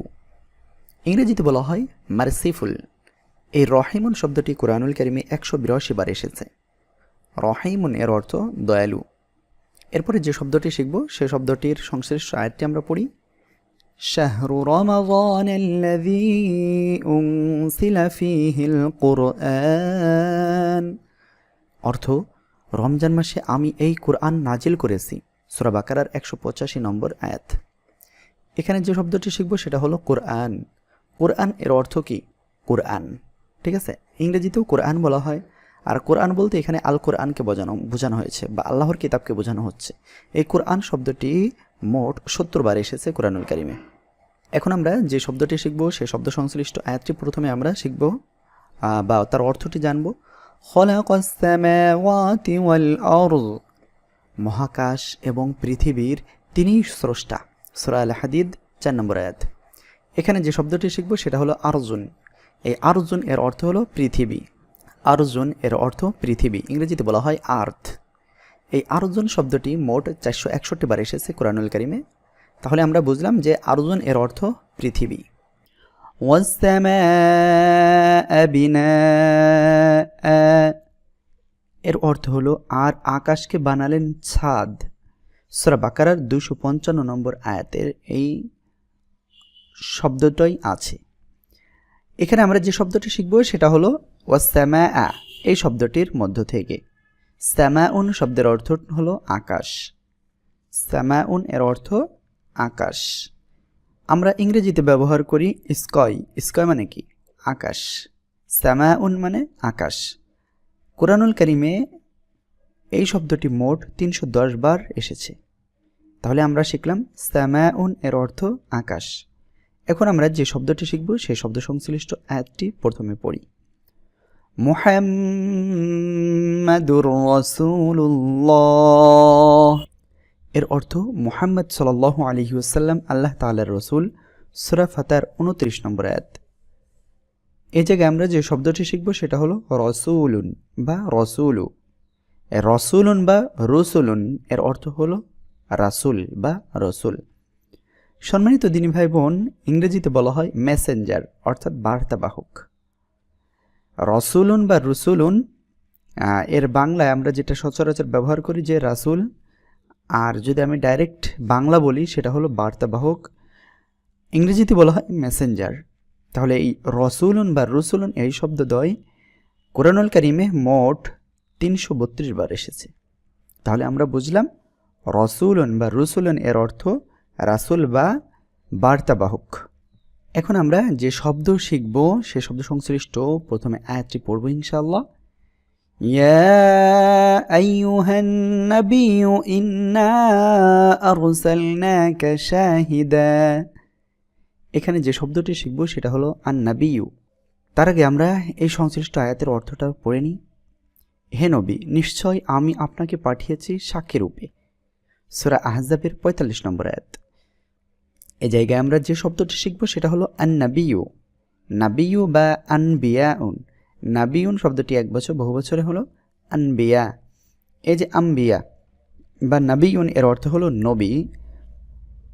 আমরা আরবিতে যেটা ব্যবহার করি সেটা হলো নাবিয়্যু বা আম্বিয়া। আম্বিয়া হলো বহুবচনের ক্ষেত্রে আর নবী হলো এক বচনের ক্ষেত্রে। এর অর্থ নবী। ইংরেজিতে ব্যবহার করা হয় প্রফেট। প্রফেট। তাহলে এই আম্বিয়া বা নবী শব্দটি কোরআনুল কারীমে মোট 75 বার এসেছে। এখন আমরা যে শব্দটি শিখব সে শব্দ সংশ্লিষ্ট আয়াতটি প্রথমে আমরা শিখব। ইন্নাশ শাইতানা লিল ইনসানি আদুউম মুবিন। শয়তান অবশ্যই মানুষের প্রকাশ্য দুশমন বা শত্রু। এখানে যে শব্দটি আমরা শিখব সেটি হলো শাইতান এই শব্দটি। এখন শাইতানুন বা শায়াতিনুন এই দুটার অর্থ একই, সেটা হলো শয়তান। ইংরেজিতে বলা হয় সাতান। এই শাইতান বা শায়াতিন এই শব্দটি কোরআনুল কারীমে মোট 88 বার এসেছে। শায়াতিন বা শাইতান এই শব্দটির অর্থ হলো শয়তান বা শয়তান। এখন আমরা যে শব্দটি শিখব সেই শব্দ সংশ্লিষ্ট আয়াতটি পড়ি। وَأَضَلَّ فِرْعَوْنُ قَوْمَهُ ফিরআউন তার জাতিকে পথ ভ্রষ্ট করে দিয়েছে। সূরা তহার ৭৯ নম্বর আয়াত। এই জায়গায় আমরা যে শব্দটি শিখব সেটা হলো ফিরআউন। এই ফিরআউন শব্দটির অর্থ হলো ফিরআউন, আর ইংরেজিতেও আমরা এটা বলবো ফিরআউন। ওকে, আর এই ফিরআউন শব্দটি কুরআনুল কারীমে মোট ৭৪ বার এসেছে। ফিরআউন এর অর্থ ফিরআউন। এখন আমরা যে শব্দটি শিখব সেই শব্দ সংশ্লিষ্ট আয়াতটি পড়ি। ওয়াফিল আখিরাতি হাসানাহ এবং আখিরাতে কল্যাণ দিন। সূরা বাকারার ২০১ নম্বর আয়াত। এখানে যে শব্দটি শিখব সেটি হলো আল আখিরাহ। এই আল আখিরাহ এর অর্থ হলো আখিরাত বা পরকাল, অর্থাৎ আমাদের মৃত্যুর পরবর্তী যে জীবন সেটাকে বলা হয় আখিরাত। আফটার লাইফ অর্থাৎ মৃত্যু পরবর্তী জীবন। এই আখিরাতু শব্দটি মোট ১১৫ বার এসেছে। তাহলে আমরা আল্লাহর রহমতে এই শব্দটিও শিখতে পারলাম যে আখিরাতু এর অর্থ আখিরাত বা পরকাল।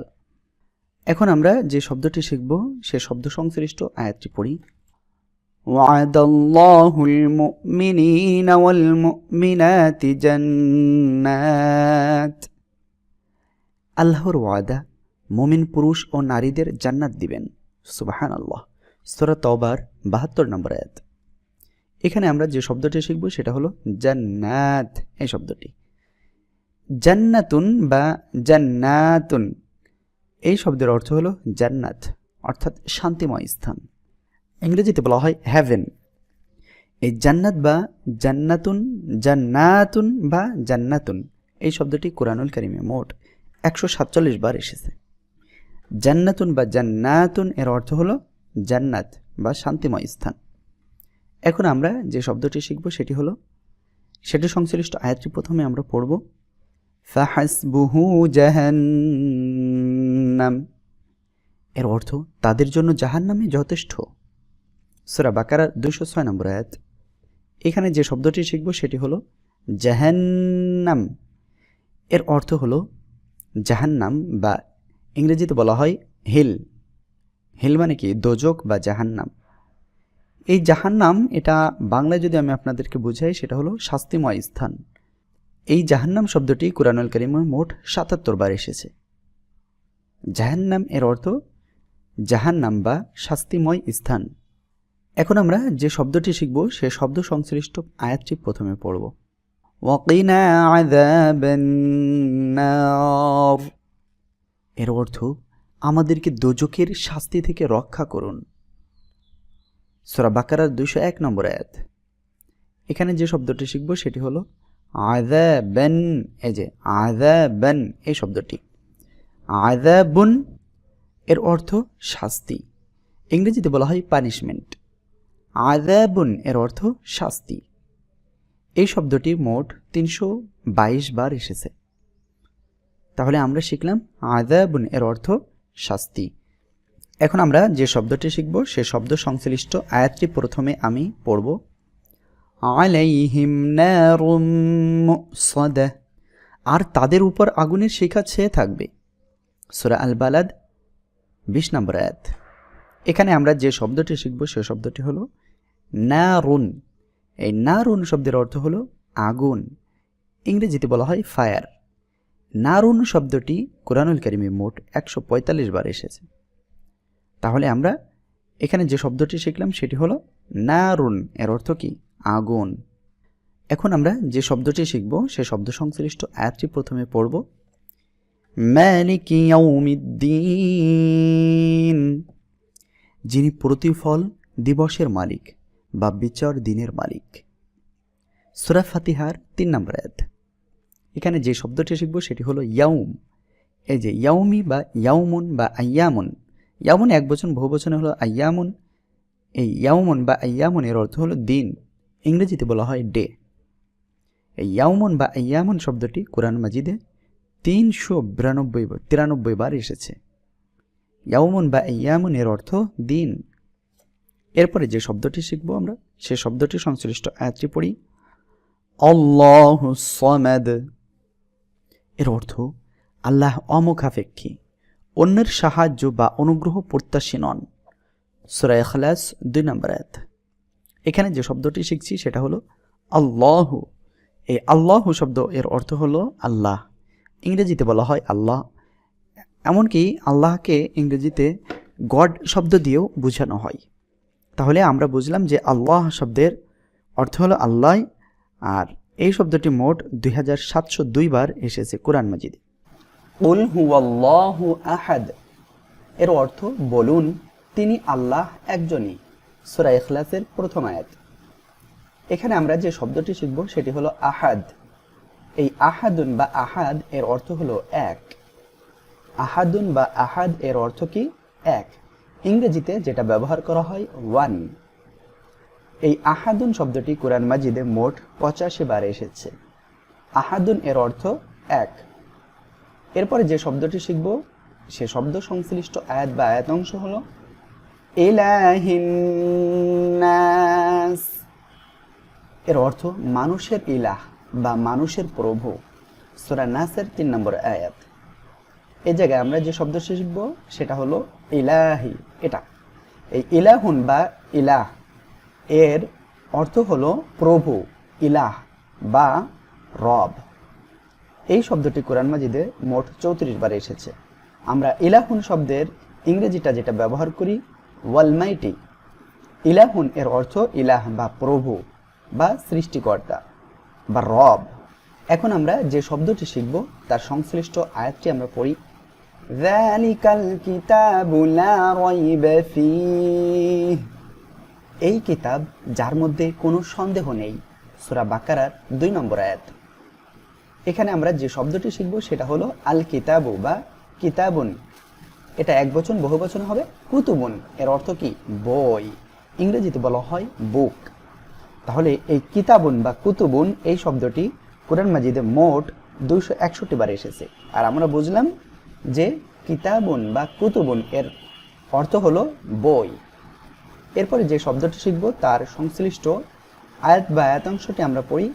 وَإِذْ قَالَ رَبُّكَ لِلْمَلَائِكَةِ অর্থ এবং যখন তোমার রব ফেরেশতাদের বলবেন। সূরা বাকারার 30 নম্বর আয়াত।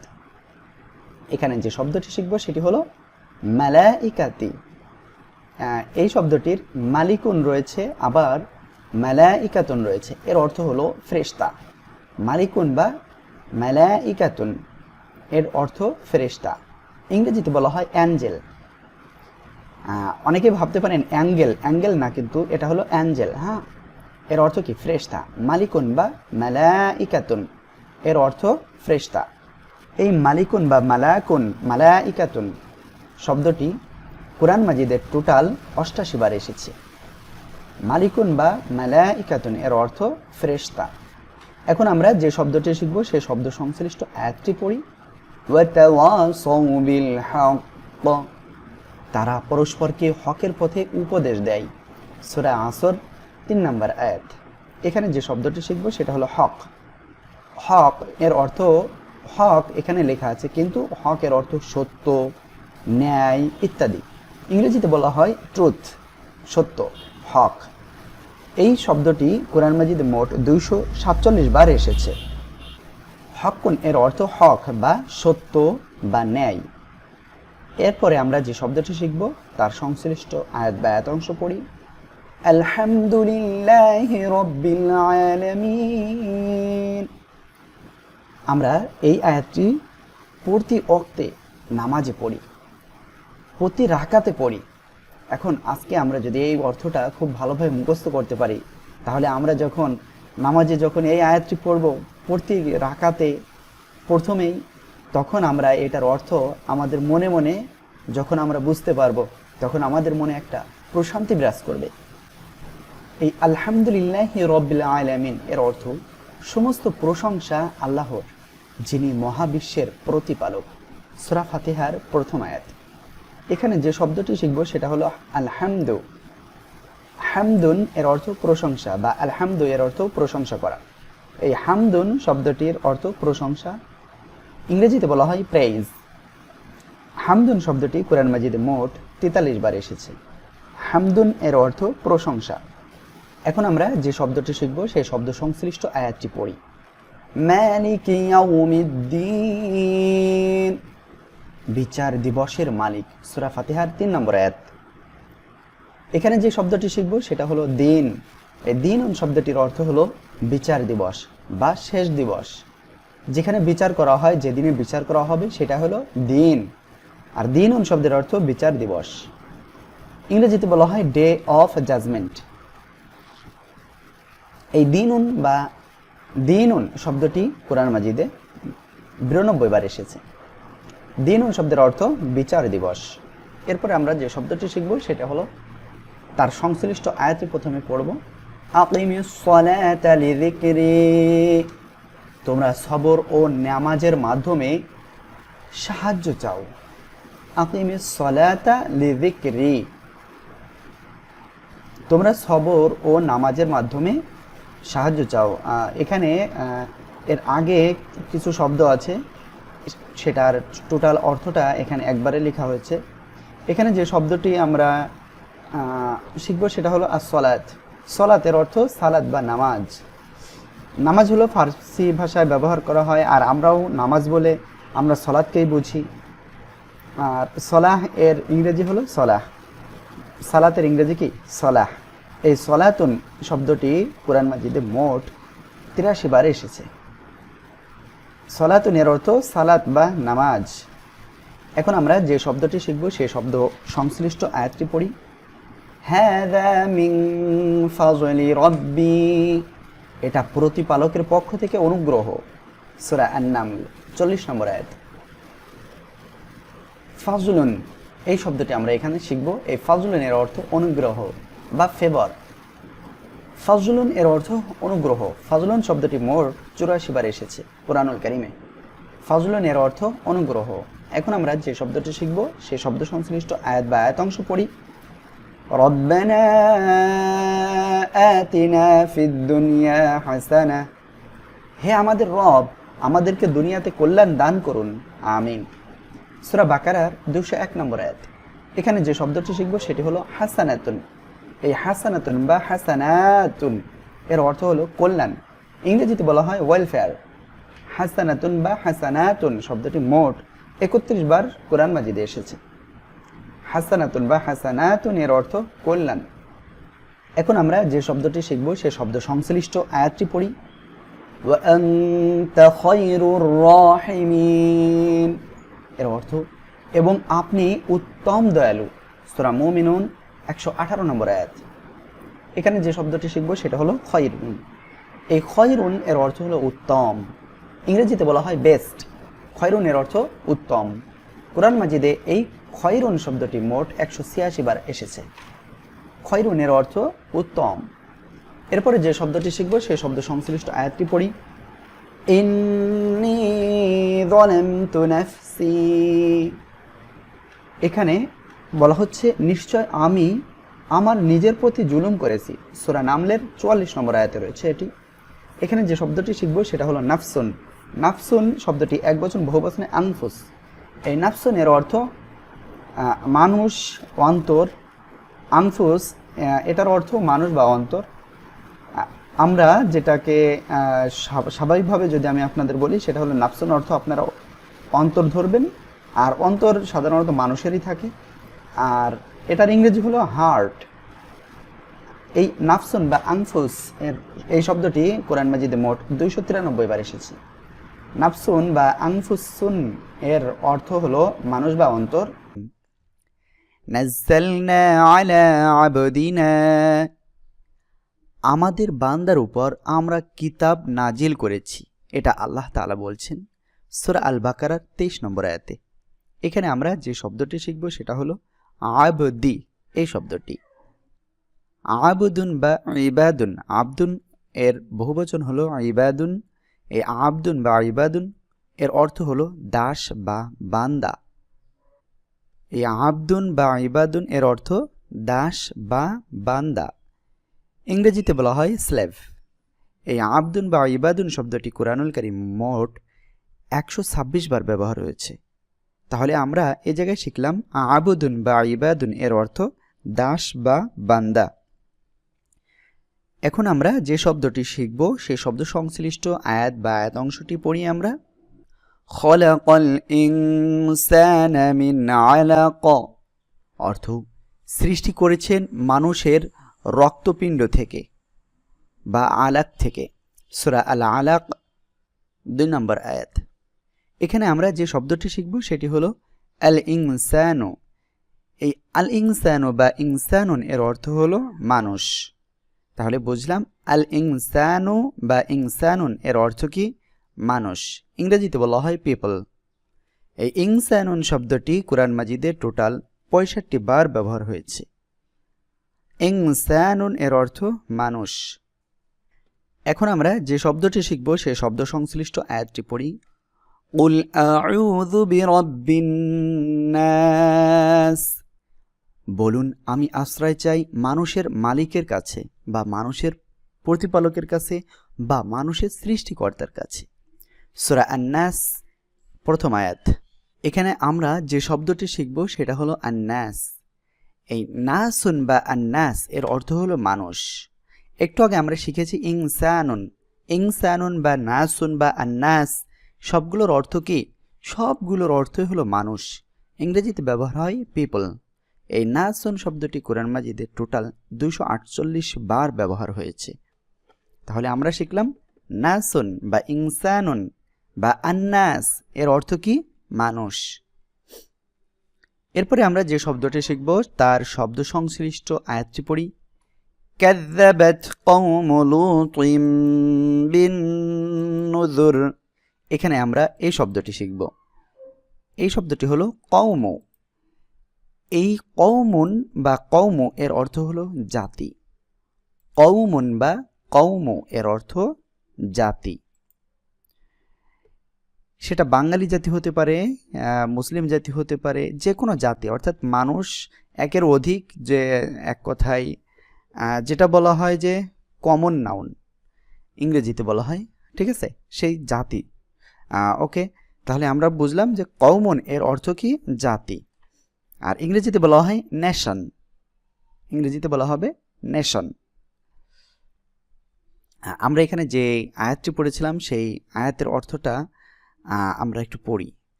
লুতের জাতি সতর্ককারীদের মিথ্যাবাদী বলেছিল। সূরা আল কমার 34 নম্বর আয়াত। কওমুন এর অর্থ জাতি, আর ইংরেজিতে বলা হয় নেশন। এই কওমুন এর এই শব্দটি মোট 383 বার কোরআন মাজিদে এসেছে। কওমুন এর অর্থ জাতি। এখন আমরা যে শব্দটি শিখব সে শব্দ সংশ্লিষ্ট আয়াতটি পড়ি। রব্বানা আতিনা ফিদ দুনিয়া হাসানা। এখানে আমরা যে শব্দটি শিখব সেই শব্দটি হলো আদ-দুনিয়া। এখন আমরা এই আয়াত অংশের অর্থটা আগে প্রথমে জেনে নিই। হে আমাদের রব, আমাদেরকে দুনিয়াতে কল্যাণ দিন। সূরা বাকারার 201 নম্বর আয়াত। এই আদ-দুনিয়া বা দুনিয়া এর অর্থ হলো দুনিয়া বা পৃথিবী। ইংরেজিতে বলা হয় ওয়ার্ল্ড। এই দুনিয়া শব্দটি কুরআনুল কারীমে মোট 115 বার এসেছে। তাহলে আমরা বুঝলাম দুনিয়া এর অর্থ দুনিয়া বা পৃথিবী। এখন আমরা যে শব্দটি শিখব সেই শব্দ সংশ্লিষ্ট আয়াতটি পড়ি। উদউ ইলা সাবিলি রাব্বিক, ডাকো তোমার রবের পথে বা রবের দিকে। সূরা নাহলের 125 নম্বর আয়াত। এই আয়াতে আমরা যে শব্দটি শিখব সেটি হলো এই সাবিলি। এই সাবিলি বা সাবিলুন বা সুবুলুন। সাবিলুন হলো একবচন, সাবিলুন, আর সুবুলুন হলো বহুবচন। সাবিলুন বা সুবুলুন এর অর্থ হলো পথ। ইংরেজিতে বলা হয় ওয়ে। তাহলে আমরা বুঝলাম সাবিলুন বা সুবুলুন এর অর্থ পথ। এই সাবিলুন বা সুবুলুন শব্দটি মোট কোরআন মাজিদে 176 বার ব্যবহার হয়েছে। সাবিলুন বা সুবুলুন এর অর্থ পথ। এরপরে আমরা যে শব্দটি শিখব সেই শব্দ সংশ্লিষ্ট আয়াতটি পড়ি। ইহদিনাস সিরাতাল মুস্তাকিম। ইহদিনাস সিরাতাল মুস্তাকিম এর অর্থ আমাদেরকে সরল সঠিক পথটি দেখান। সূরা ফাতিহার 5 নম্বর আয়াত। এই জায়গায় আমরা যে শব্দটি শিখব সেই শব্দটি হলো আস-সিরাত। এই আস-সিরাত বা সিরাতুন শব্দের অর্থ হলো পথ। এখানে আমরা আগে পড়েছি সাবিলুন বা সুবুলুন এর অর্থও পথ, আর সিরাতুন এর অর্থ হলো কি পথ। আর ইংরেজিতে বলা হয় ওয়াই, WAY, ওয়াই। এই সিরাতুন শব্দটি মোট 46 বার কোরআন মাজিদে ব্যবহার হয়েছে। এই সিরাতুন এর অর্থ তাহলে আমরা কি বুঝলাম?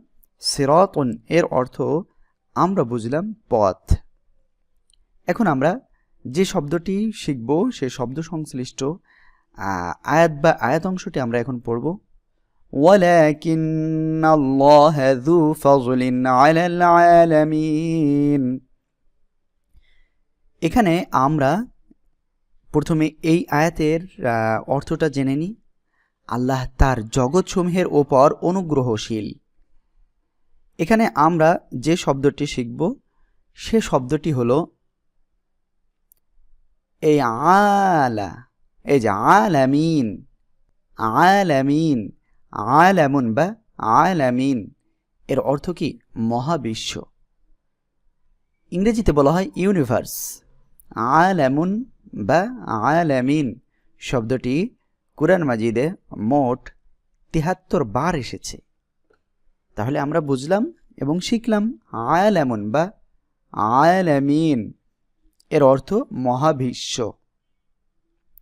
এখন আমরা যে শব্দ বা যে শব্দটি শিখব সে শব্দের সংশ্লিষ্ট আয়াতটি পড়ি। লা তাকুলু আমওয়ালাকুম বাইনাকুম বিল বাতিল। এর অর্থ তোমাদের একে অপরের সম্পদ অন্যায়ভাবে খেও না। সূরা নিসার 29 নম্বর আয়াত। এখানে যে শব্দটি শিখব সেটা হলো এই আমওয়ালাকুম। এই আমওয়াল এই শব্দটি মালুন বা আমওয়ালুন এর অর্থ মাল বা সম্পদ। মালুন হলো একবচন, আমওয়ালুন হলো বহুবচন। সম্মানিত দিনী ভাই এবং বোনেরা, তাহলে আমরা এখানে শিখলাম মালুন বা আমওয়ালুন এর অর্থ মাল বা সম্পদ। এই শব্দটি কুরআনুল কারীমে মোট ৮৬ বার এসেছে। এই মালুন বা আমওয়ালুন এর অর্থ মাল বা সম্পদ। ইংরেজিতে বলা হয় প্রপার্টি। তাহলে আমরা শিখলাম মালুন বা আমওয়ালুন এর অর্থ মাল বা সম্পদ। এখন আমরা যে শব্দটি শিখব সে শব্দ সংশ্লিষ্ট আয়াতটি এখন ইনশাআল্লাহ আমরা পড়ব। দেখেন, وَإِذْ قُلْنَا لِلْمَلَائِكَةِ اسْجُدُوا لِآدَمَ। যখন আমি ফেরেশতাদেরকে বললাম আদমকে সিজদা করো। সূরা বানী ইসরাঈলের ৬১ নম্বর আয়াত। এই আয়াতে আমরা যে শব্দটি শিখব সেটি হলো লিআদম। আদম এর অর্থ হলো হযরত আদম আলাইহিস সালাম। এর অর্থ আদম আলাইহিস সালাতু ওয়াস সালাম। এখন এই ইংরেজিতেও কি বলা হয়? আদম বলা হয়। এই আদম শব্দটি বা আদম শব্দটি কোরআন মাজিদে মোট ২৫ বার এসেছে। এখন আমরা যে শব্দটি শিখব সে শব্দ সংশ্লিষ্ট আয়াতটি পড়ি। ওয়াউহিয়া ইলা নূহিন আন্নাহ। এবং নূহ এর উপর ওহী পাঠানো হলো। সূরা হুদের ৩৬ নম্বর আয়াত। এখানে আমরা নূহুন শব্দের অর্থটি জানব। নূহ এর অর্থ নূহ আলাইহিস সালাতু ওয়াস সালাম। কুরআন মাজিদে মোট ৪৩ বার এসেছে এই শব্দটি। আপনি মনে রাখবেন যে আপনি যদি মুখস্থ না করেন তাহলে কিন্তু আপনি পিছনে পড়ে যাবেন। আর আরেকটা বিষয় আমি আপনাদেরকে বলবো, সে বিষয়টা হলো দেখেন, মহান আল্লাহ তাআলা আমাদেরকে দুনিয়াতে সৃষ্টি করেছেন শুধুমাত্র তার ইবাদতের জন্য। আমরা তার ইবাদত বেশি বেশি করব।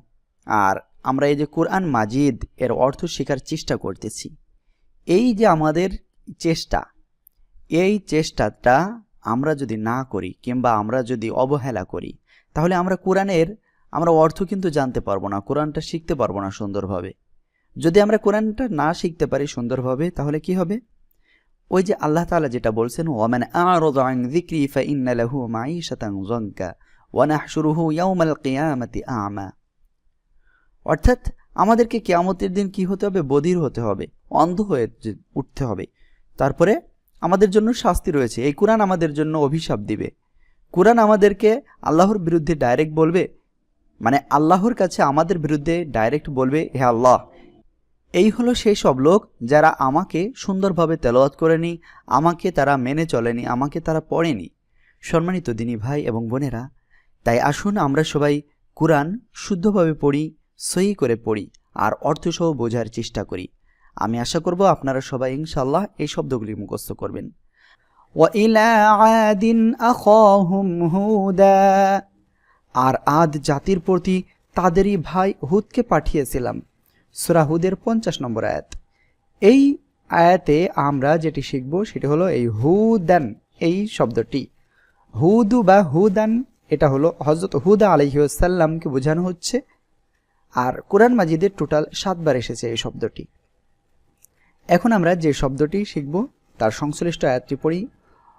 ওয়াইলা সামুদ আখাহুম সালিহা, আর সামুদের কাছে তাদের ভাই সালেহকে পাঠিয়েছিলাম। সূরা হুদের 61 নম্বর আয়াত। এখানে যে শব্দটি শিখব সেটা হলো সলিহান বা সলিহু। এই সলিহু বা সলিহান শব্দটি দ্বারা হযরত সালেহ আলাইহিস সালামকে বোঝানো হচ্ছে। আর সালেহ আলাইহিস সালাম ছিলেন একজন নবী। এই সলিহ বা সলিহান শব্দটি কোরআন মাজিদে মোট 9 বার ব্যবহৃত হয়ে আসছে। এখন আমরা যে শব্দটি শিখব তার সংশ্লিষ্ট আয়াতটি পড়ি। ওয়াত্তাখিযু মিন মাকামি ইব্রাহিমা মুসাল্লা, ইব্রাহিমের দাঁড়ানোর স্থানটিকে নামাজের জায়গা হিসেবে গ্রহণ করো। সূরা বাকারার 125 নম্বর আয়াত। এখানে যে শব্দটি শিখব সেটি হলো ইব্রাহিম। এই শব্দটি ইব্রাহিম, এই শব্দটি দ্বারা হযরত ইব্রাহিম আলাইহিস সালামকে বোঝানো হচ্ছে। আর এই ইব্রাহিম শব্দটি কোরআন মাজিদে মোট 69 বার এসেছে। এখন আমরা যে শব্দটি শিখব তার সংশ্লিষ্ট আয়াতটি পড়ি। কাযযাবাত কওমু লূতিনিল মুরসালিন, লূতের জাতিও রাসূলদের অস্বীকার করেছে। সূরা আশ-শুআরা 160 নম্বর আয়াত। এখানে যে শব্দটি শিখব সেই শব্দটি হলো এই শব্দটি লূতই। এই যে লূতই বা লূতু, এ শব্দটি দ্বারা হযরত লূত আলাইহিস সালামকে বোঝানো হচ্ছে। এই শব্দটি মোট 27 বার ব্যবহৃত হয়েছে। এখন যে শব্দটি শিখব তার সংশ্লিষ্ট আয়াতটি পড়ি। ওয়াযকুর ফিল কিতাবি ইসমাঈল, এই কিতাবে তুমি ইসমাঈলকে স্মরণ করো। সূরা মারিয়ামের 54 নম্বর আয়াত। ইসমাঈল দ্বারা ইসমাঈল আলাইহিস সালামকে বোঝানো হচ্ছে, তিনি একজন নবী ছিলেন। এখানে যতগুলো আমরা শিখতেছি আজকের এই পর্বে প্রত্যেকটি হলো নবীদের নাম। এই ইসমাঈল শব্দটি মোট 12 বার এসেছে। এখন আমরা যে শব্দটি শিখব তার সংশ্লিষ্ট আয়াতটি পড়ি। ওয়াহাবনা লাহু ইসহাক, এবং আমরা তাকে ইসহাককে দিয়েছি। সূরা আম্বিয়ার 72 নম্বর আয়াত। এখানে যে শব্দটি শিখব সেটা হলো ইসহাক। এই ইসহাক ও শব্দটি দ্বারা হযরত ইসহাক আলাইহিস সালামকে বোঝানো হচ্ছে, তিনি একজন নবী ছিলেন। মোট 17 বার কোরআন মাজিদে এই শব্দটি এসেছে। এরপরে যে শব্দটি শিখব তার সংশ্লিষ্ট আয়াতটি পড়ি। ওয়াহাবনা লাহু ইসহাক ওয়া ইয়াকুব, আর আমি দান করেছি ইসহাক ও ইয়াকুব। সূরা আনআমের 84 নম্বর আয়াত। এখানে আমরা যে শব্দটি শিখব সেটি হলো ইয়াকুব। এই ইয়াকুব হলো হযরত ইয়াকুব আলাইহিস সালামকে বোঝানো হচ্ছে। আর মোট কোরআনুল কারীমে 16 বার এই শব্দটি ব্যবহার হয়েছে। এখন আমরা যে শব্দটি শিখব তার সংশ্লিষ্ট আয়াতটি আমরা পড়ব। লিইউসুফা ফিল আরদ, এভাবে আমি ইউসুফকে পৃথিবীতে ক্ষমতা দিলাম। সূরা ইউসুফের 56 নম্বর আয়াত। এখানে ইউসুফ বলতে হযরত ইউসুফ আলাইহিস সালামকে বোঝানো হচ্ছে। কোরআন মাজিদে মোট 27 বার এই শব্দটি এসেছে।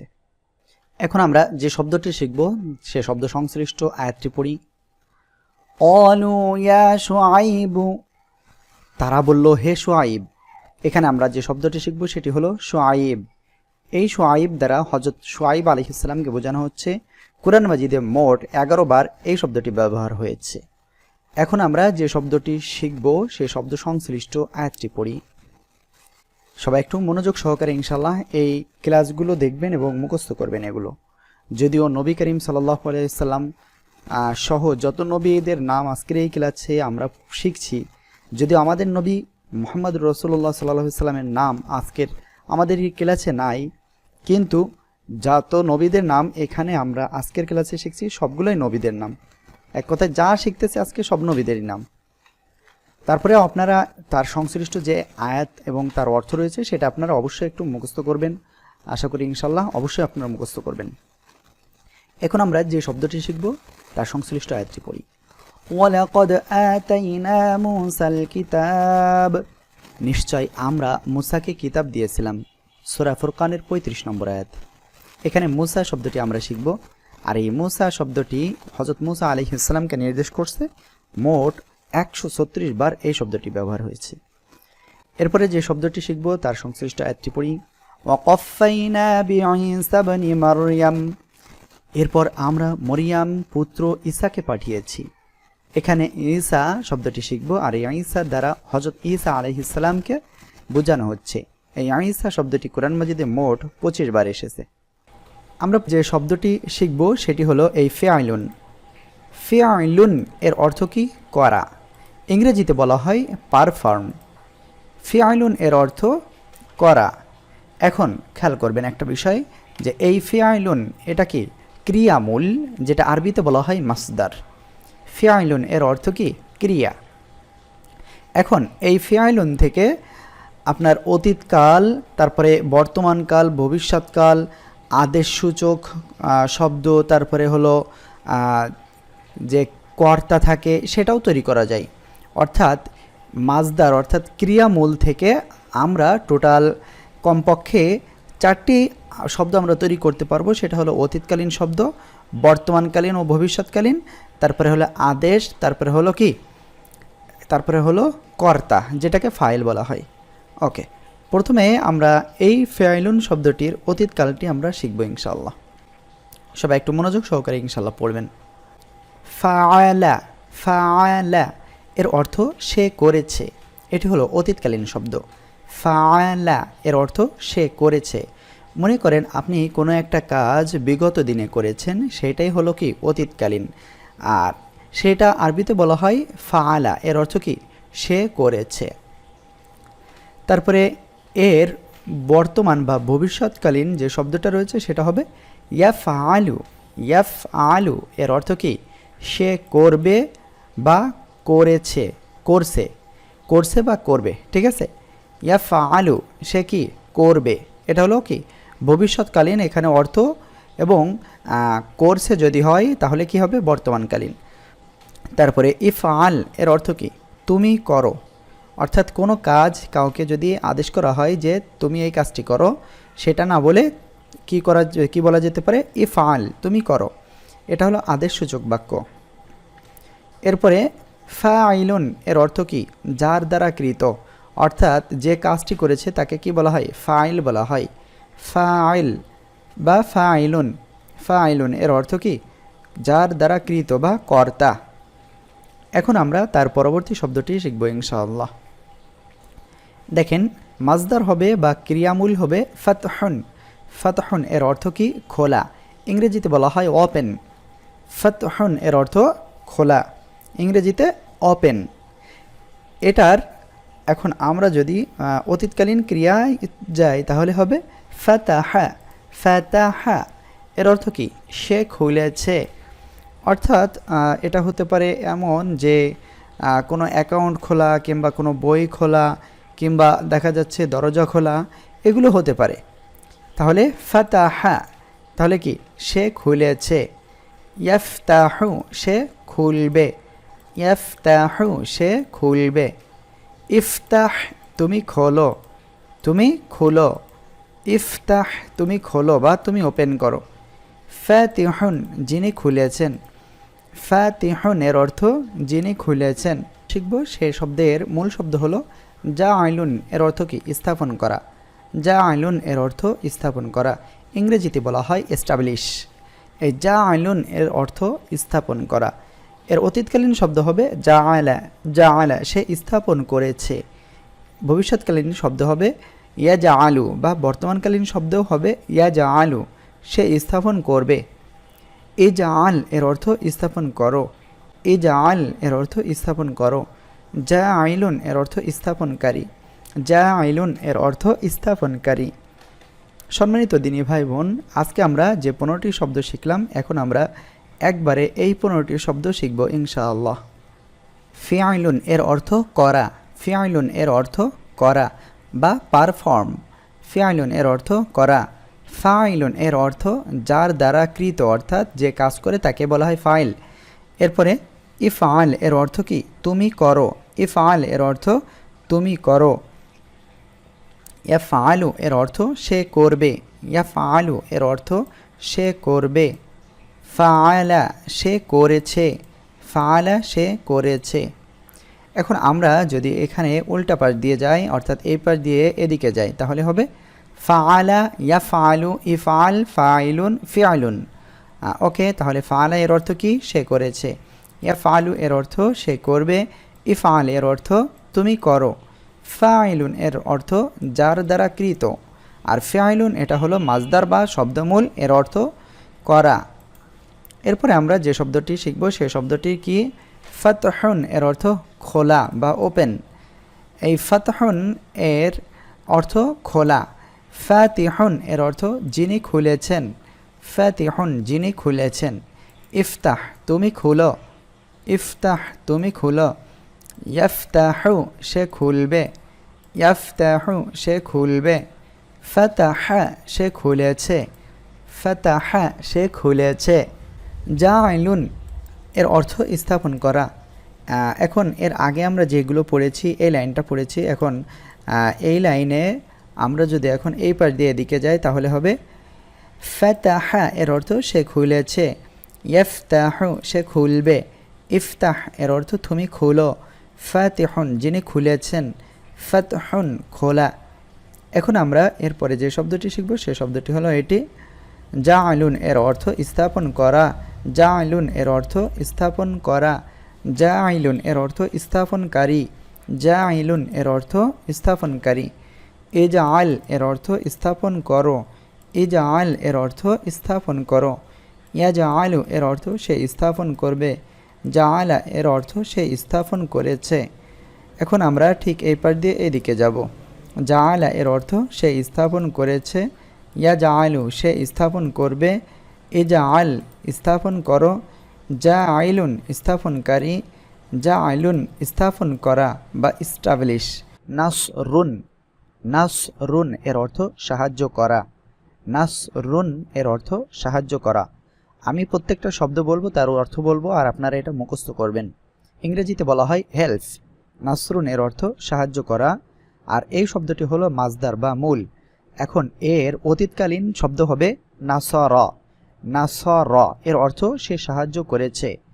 আর মুজারে অর্থাৎ বর্তমান বা ভবিষ্যৎকালীন যে শব্দটা হবে সেটা হবে ইয়াংসুরু। ইয়াংসুরু সে সাহায্য করবে। ইয়াংসুরু সে সাহায্য করবে। আদর্শসূচক যে শব্দ এই নাসরা থেকে হবে সেটা হবে উংসুর। উংসুর এর অর্থ সাহায্য করো। উংসুর এর অর্থ তুমি সাহায্য করো। এরপরে যে সাহায্য করে সেটা হলো নাসরুন শব্দটিকে যদি আসে তাহলে হবে নাসিরুন। নাসিরুন এর অর্থ সাহায্যকারী। এখন আমরা যে শব্দটি শিখব তা হলো খলকুন। এই খলকুন এর অর্থ হলো সৃষ্টি করা। ইংরেজিতে বলা হয় ক্রিয়েট। খলকুন এর অর্থ সৃষ্টি করা। সম্মানিত দিনী ভাই বোন, আপনারা অবশ্যই শব্দগুলো একটু কষ্ট হলেও আপনারা মুখস্থ করবেন। তাহলে আমরা শিখলাম খলকুন এর অর্থ কি? সৃষ্টি করা। এটার অতীতকালীন শব্দ হবে খলাক। খলাক এর অর্থ কি? সে সৃষ্টি করেছে। খলাক এর অর্থ সে সৃষ্টি করেছে। ভবিষ্যৎকালীন বা বর্তমানের যে শব্দটা হবে তা হলো ইয়াখলুকু। ইয়াখলুকু এর অর্থ কি? সে সৃষ্টি করবে। ইয়াখলুকু এর অর্থ সে সৃষ্টি করবে। উখলুক এর অর্থ কি? তুমি সৃষ্টি করো বা সৃষ্টি করো। উখলুক এর অর্থ তুমি সৃষ্টি করো। এরপরে খালিকুন এর অর্থ কি? সৃষ্টিকর্তা, অর্থাৎ যিনি সৃষ্টি করেন তাকেই খালেক বলা হয় বা সৃষ্টিকর্তা। খালিকুন এর অর্থ সৃষ্টিকর্তা। এখন আমরা যে শব্দ শিখব তার শব্দমূল বা মাজদার হলো কুফরুন। কুফরুন এর অর্থ অস্বীকার করা। কুফরুন এর অর্থ অস্বীকার করা। ডিসঅ্যাগ্রি এর অর্থ কি? অস্বীকার করা। এই কুফরুন শব্দটির অতীতকালীন শব্দ হবে কাফারা। কাফারা এর অর্থ কি? সে অস্বীকার করেছে। কাফারা এর অর্থ সে অস্বীকার করেছে। ইয়াকফুরু এর অর্থ কি? সে অস্বীকার করবে, সে অস্বীকার করবে। ইয়াকফুরু শব্দটি দ্বারা বর্তমান এবং ভবিষ্যৎ দুইটা অর্থ প্রকাশ পায়। ইয়াকফুরু এর অর্থ সে অস্বীকার করবে। উকফুর এর অর্থ অস্বীকার করো। উকফুর এর অর্থ অস্বীকার করো। কাফিরুন এর অর্থ অস্বীকারী, অর্থাৎ যে কোনো বিষয় অস্বীকার করে তাকে অস্বীকারী বলা হয় বা কাফের বলা হয়। এখন আমরা যে শব্দ শিখব সেটা হলো যিকরুন। যিকরুন এর অর্থ স্মরণ করা। যিকরুন এর অর্থ স্মরণ করা। এটা হলো মাজদার বা শব্দমূল। ইংরেজিতে বলা হয় রিমেম্বার। এই যিকরুন এর অতীতকালীন শব্দ হবে যাকারা। যাকারা এর অর্থ সে স্মরণ করেছে। যাকারা এর অর্থ সে স্মরণ করেছে। এরপরে ভবিষ্যৎকালীন বা বর্তমান সূচক যে শব্দটা রয়েছে যিকরুন এর, সেটা হলো ইয়াযকুরু। ইয়াযকুরু এর অর্থ স্মরণ করবে, সে স্মরণ করবে। ইয়াযকুরু এর অর্থ সে স্মরণ করবে। উযকুর এর অর্থ স্মরণ করো। উযকুর এর অর্থ স্মরণ করো। যাকিরুন এর অর্থ স্মরণকারী। যাকিরুন এর অর্থ স্মরণকারী। রিজকুন। রিজকুন এর অর্থ কি? রিজিক দেওয়া। রিজকুন এর অর্থ রিজিক দেওয়া। ইংরেজিতে বলা হয় প্রোভাইডিং। রিজকুন এর অর্থ রিজিক দেওয়া। এই রিজকুন শব্দটির অতীতকালীন শব্দ হবে রাযাক। রাযাক এর অর্থ সে রিজিক দিয়েছে। রাযাক এর অর্থ সে রিজিক দিয়েছে। আর বর্তমান বা ভবিষ্যৎকালীন শব্দ হবে ইয়ারযুকু। ইয়ারযুকু সে রিজিক দিবে। ইয়ারযুকু এর অর্থ সে রিজিক দিবে। আর এর আদেশসূচক শব্দ হবে উরযুক। এর অর্থ তুমি রিজিক দাও। উরযুক এর অর্থ তুমি রিজিক দাও বা রিজিক দাও। উরযুক এর অর্থ রিজিক দাও। রাযিকুন এর অর্থ রিজিক দাতা, অর্থাৎ যিনি রিজিক দেন তাকে বলা হয় রিজিক দাতা বা রাযিকুন। রাযিকুন এর অর্থ রিজিক দাতা। এখন আমরা যে শব্দটি শিখব তা হলো দুখুলুন। দুখুলুন এর অর্থ প্রবেশ করা। দুখুলুন এর অর্থ প্রবেশ করা। ইংরেজিতে বলা হয় ইন্টার। দুখুলুন এর অর্থ প্রবেশ করা। এর অতীতকালীন শব্দ হবে দাখলা। দাখলা এর অর্থ সে প্রবেশ করেছে। দাখলা এর অর্থ সে প্রবেশ করেছে। ইয়াদখুলু এর অর্থ সে প্রবেশ করবে। ইয়াদখুলু এর অর্থ সে প্রবেশ করবে। এই শব্দটি ভবিষ্যৎ এবং বর্তমানের জন্য ব্যবহার করা হয়। আদেশসূচক বাক্যের জন্য ব্যবহার করা হয় উদখুল, তুমি প্রবেশ করো। উদখুল এর অর্থ তুমি প্রবেশ করো। দাখিলুন এর অর্থ প্রবেশকারী। দাখিলুন এর অর্থ প্রবেশকারী। আবেদুন এর অর্থ ইবাদত করা। আবেদুন এর অর্থ ইবাদত করা। আবেদুন এর অর্থ ইবাদত করা। ইংরেজিতে বলা হয় ওয়ারশিপ। এর মাজি বা অতীতকালীন শব্দ হবে আবাদা। আবাদা এর অর্থ সে ইবাদত করেছে। আবাদা এর অর্থ সে ইবাদত করেছে। ইয়াবুদু এর অর্থ সে ইবাদত করবে। এটা বর্তমান বা ভবিষ্যতের জন্য ব্যবহার করা হয় এই শব্দটি। ইয়াবুদু এর অর্থ সে ইবাদত করবে। উবুদ এর অর্থ ইবাদত করো। উবুদ এর অর্থ ইবাদত করো। আয়াবিদুন এর অর্থ ইবাদতকারী। আমরা আল্লাহ তাআলার ইবাদত করি, এটাকে আমাদেরকে তাহলে বলা হবে আবেদ। আবিদুন এর অর্থ ইবাদতকারী। এরপরে যে শব্দটি শিখব সেটি হলো জরবুন। জরবুন এর অর্থ আঘাত করা।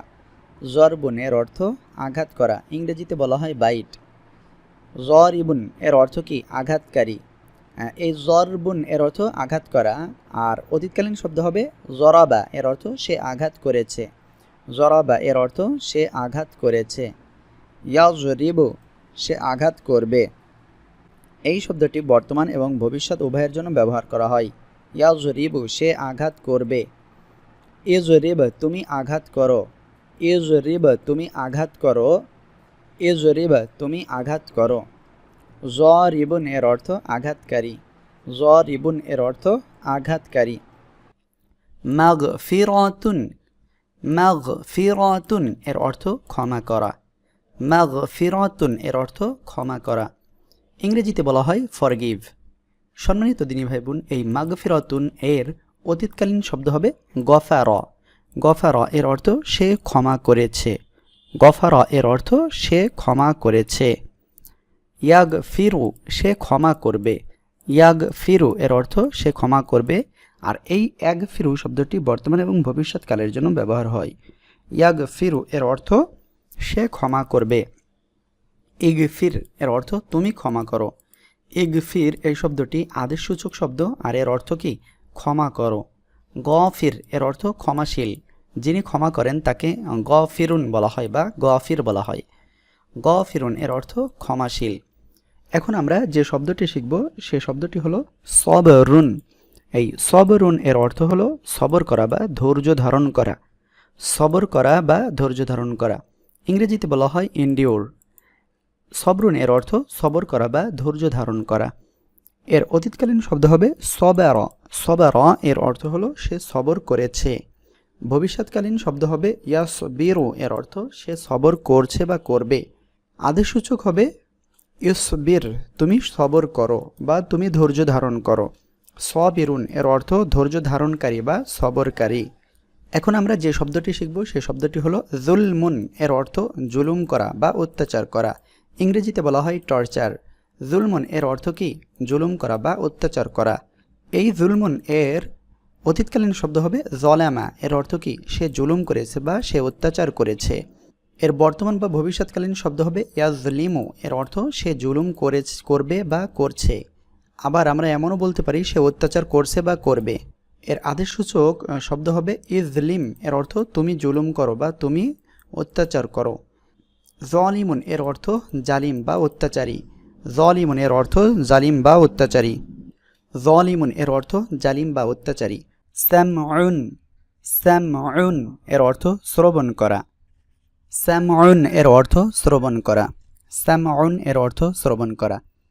এর ইংরেজি শব্দ হলো লিসেন। লিসেনের অর্থ শ্রবণ করা। এই সামউন শব্দটির অতীতকালীন শব্দ হবে সামিআ। সামিআ এর অর্থ সে শ্রবণ করেছে বা সে শুনেছে। সামিআ এর অর্থ সে শুনেছে। সম্মানিত দিনী ভাই বোন, আমি আশা করব আপনারা সবাই এই শব্দগুলো মুখস্থ করবেন ইনশাআল্লাহ। এর বর্তমানকালীন শব্দ হলো ইয়াসমাউ এর অর্থ সে শুনবে। ইয়াসমাউ এর অর্থ সে শুনবে। ইসমা এর অর্থ তুমি শোনো। ইসমা এর অর্থ তুমি শোনো। সামিউন এর অর্থ শ্রবণকারী। সামিউন এর অর্থ শ্রবণকারী। এরপরে আমরা নতুন যে শব্দটি শিখব সেটি হলো রহমাতুন। রহমাতুন এর অর্থ দয়া। রহমাতুন এর অর্থ দয়া করা। স্যাম্পেথিথিস এর অর্থ দয়া করা। তাহলে আমরা বুঝলাম রহমাতুন এর অর্থ দয়া। এর অতীতকালীন শব্দ হলো রহিমা এর অর্থ সে দয়া করেছে। ইয়ারহামু এর অর্থ সে দয়া করবে। ইয়ারহামু এর অর্থ সে দয়া করবে। ইরহাম এর অর্থ দয়া করো। ইরহাম এর অর্থ দয়া করো। রহিমুন এর অর্থ দয়ালু। রহিমুন এর অর্থ দয়ালু। এখন আমরা যে শব্দটি শিখব সেটি হলো ইলমুন। ইলমুন এর অর্থ জানা বা বোঝা। এর ইংরেজি শব্দ হলো নো। ইলমুন এর অর্থ জানা। আলিমুন এর অর্থ জ্ঞানী। আলিমুন এর অর্থ জ্ঞানী। ইলম এর অর্থ তুমি জানো। ইলম এর অর্থ তুমি জানো। ইয়ালামু এর অর্থ সে জানবে। ইয়ালামু এর অর্থ সে জানবে। আলিমা এর অর্থ সে জেনেছে। আলিমা এর অর্থ সে জেনেছে। সবাই অবশ্যই মুখস্থ করবেন।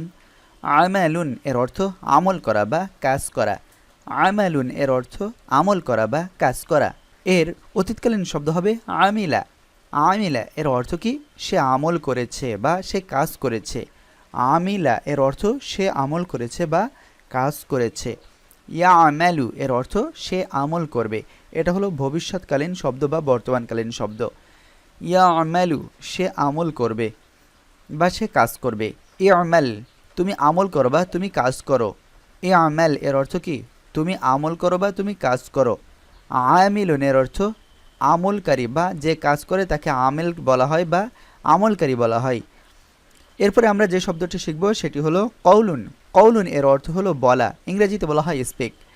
তাহলে কওলুন শব্দটির অর্থ কি বলা, অর্থাৎ আমরা যে কথা বলি এই যে বলা, এই বলাটাই হলো কওলুন। এখন এর অতীতকালীন শব্দ হলো ক্বালা। ক্বালা এর অর্থ কি সে বলেছে। ক্বালা এর অর্থ সে বলেছে, ইয়াকুলু এর অর্থ সে বলবে, ইয়াকুলু এর অর্থ সে বলবে, কুল এর অর্থ তুমি বলো, কুল এর অর্থ তুমি বলো, ক্বাইলুন এর অর্থ বক্তা, ক্বাইলুন এর অর্থ বক্তা। এখন আমরা যে শব্দটি শিখব সেটি হলো কিয়ামুন এর অর্থ দাঁড়ানো, ইংরেজিতে বলা হয় স্ট্যান্ড। তাহলে কিয়ামুন এর অর্থ কি? দাঁড়ানো। এর অতীতকালীন শব্দ হবে কমা, সে দাঁড়িয়ে আছে, কমা এর অর্থ সে দাঁড়িয়েছে, কমা এর অর্থ সে দাঁড়িয়েছে। এর বর্তমান বা ভবিষ্যৎকালীন শব্দ হবে ইয়াকুমু, ইয়াকুমু এর অর্থ সে দাঁড়াবে, ইয়াকুমু এর অর্থ সে দাঁড়াবে। কুম এর অর্থ তুমি দাঁড়াও, কুম এর অর্থ তুমি দাঁড়াও। ইমুন এর অর্থ দাঁড়ানো ব্যক্তি, ইমুন এর অর্থ দাঁড়ানো ব্যক্তি। এখন আমরা যে শব্দটি শিখব সেটা হলো কাউনুন বা কৌনুন। ওকে, কাউনুন এর অর্থ কি? কাউনুন এর অর্থ থাকা বা বিকাম হওয়া, থাকা হওয়া ইত্যাদি। এর অতীতকালীন শব্দ হলো কানা, এর অর্থ কি? সে ছিল, কানা এর অর্থ সে ছিল। ইয়াকুনু সে আছে বা থাকবে, কুন এর অর্থ তুমি থাকো, কাইনুন এর অর্থ যিনি আছেন। আজকের প্রথম শব্দ হলো দুআউন। এই দুআউন এর অর্থ হলো ডাকা, দুআউন এর অর্থ ডাকা, ইংরেজিতে বলা হয় কল। দুআউন এর অর্থ ডাকা। এর অতীতকালীন শব্দ হলো দা, দা এর অর্থ সে ডেকেছে, দা এর অর্থ সে ডেকেছে। এই শব্দটি কুরআনুল কারীমে মোট 197 বার ব্যবহার হয়েছে, অর্থাৎ এই দুআউন এই শব্দটির বিভিন্ন রূপ রয়েছে, সেগুলো 197 বার ব্যবহার হয়েছে। ইয়াদউ অতীতকালীন শব্দ না, এটা হলো বর্তমান বা ভবিষ্যৎকালীন শব্দ। ইয়াদউ এর অর্থ সে ডাকবে, ইয়াদউ সে ডাকবে। উদউ এটা হলো আদেশসূচক শব্দ, এর অর্থ তুমি ডাকো, উদউ এর অর্থ তুমি ডাকো। দাঈন এর অর্থ আহ্বানকারী, অর্থাৎ যে ডাকে তাকে বলা হয় দাঈন, দাঈন এর অর্থ আহ্বানকারী। এখন আমরা যে শব্দটি শিখব সেটা হলো মাশিআতুন, এর অর্থ ইচ্ছা করা বা উইশ, মাশিআতুন এর অর্থ ইচ্ছা করা। এর অতীতকালীন শব্দ হলো শাআ, এর অর্থ সে ইচ্ছা করেছে, শাআ, শাআ এর অর্থ সে ইচ্ছা করেছে। ইয়াশাউ সে ইচ্ছা করছে বা করবে। এটা হলো বর্তমানকালীন বা ভবিষ্যৎকালীন শব্দ, অর্থাৎ ফেলে মুজারে। শাআ এর অর্থ তুমি ইচ্ছা করো, শাআ এর অর্থ তুমি ইচ্ছা করো। এটা আমর বা অতীত আদেশসূচক শব্দ। শাই এর অর্থ ইচ্ছুক, শাই এর অর্থ ইচ্ছুক। এখন আমরা যে শব্দটি শিখব সেটি হলো মাজিউন, এর অর্থ আশা, মাজিউন এর অর্থ আশা। এর অতীতকালীন শব্দ হলো জাআ, এর অর্থ সে এসেছে, জাআ এর অর্থ সে এসেছে। ইয়াজিউ সে আসবে, এটা হলো বর্তমান বা ভবিষ্যৎকালীন শব্দ। ইয়াজিউ এর অর্থ সে আসবে। জি, জি এর অর্থ তুমি এসো, জি এর অর্থ তুমি এসো। জাইন এর অর্থ আগমনকারী, জাইন এর অর্থ আগমনকারী। সম্মানিত দিনী ভাই বোন, আজকের এই পর্বসহ আমরা বিগত পর্বগুলিতে মোট যে 125টি শব্দ শিখেছি, আশা করি আপনারা এই সবগুলোর অর্থ, শব্দের অর্থ সহ আপনারা মুখস্থ করেছেন। আমরা টোটাল 125টি শব্দ শিখেছি, আর এই 125টি শব্দ কুরআন মাজিদে যতগুলো শব্দ আছে তার অর্ধেকেরও বেশিবার ব্যবহার হয়েছে। তাই আশা করি আপনারা ইনশাল্লাহ অবশ্যই এগুলো মুখস্থ করবেন। তাহলে সবাই ভালো থাকবেন, সুস্থ থাকবেন। আর এই ভিডিওটি ভালো লেগে থাকলে লাইক, কমেন্ট এবং শেয়ার করে আপনারা আপনাদের বন্ধুদের নিকটে পৌঁছে দিবেন, যাতে করে তারাও কোরআনের অর্থ শিকার এক ধাপ এগিয়ে যেতে পারে। আগামী ক্লাসে আবার আপনাদের সাথে কথা হবে। ঠিক তত সময় পর্যন্ত আপনারা নিরাপদে থাকুন, সুস্থ থাকুন। আসসালামু আলাইকুম ওয়া রাহমাতুল্লাহি তাআলা ওয়া বারাকাতুহু।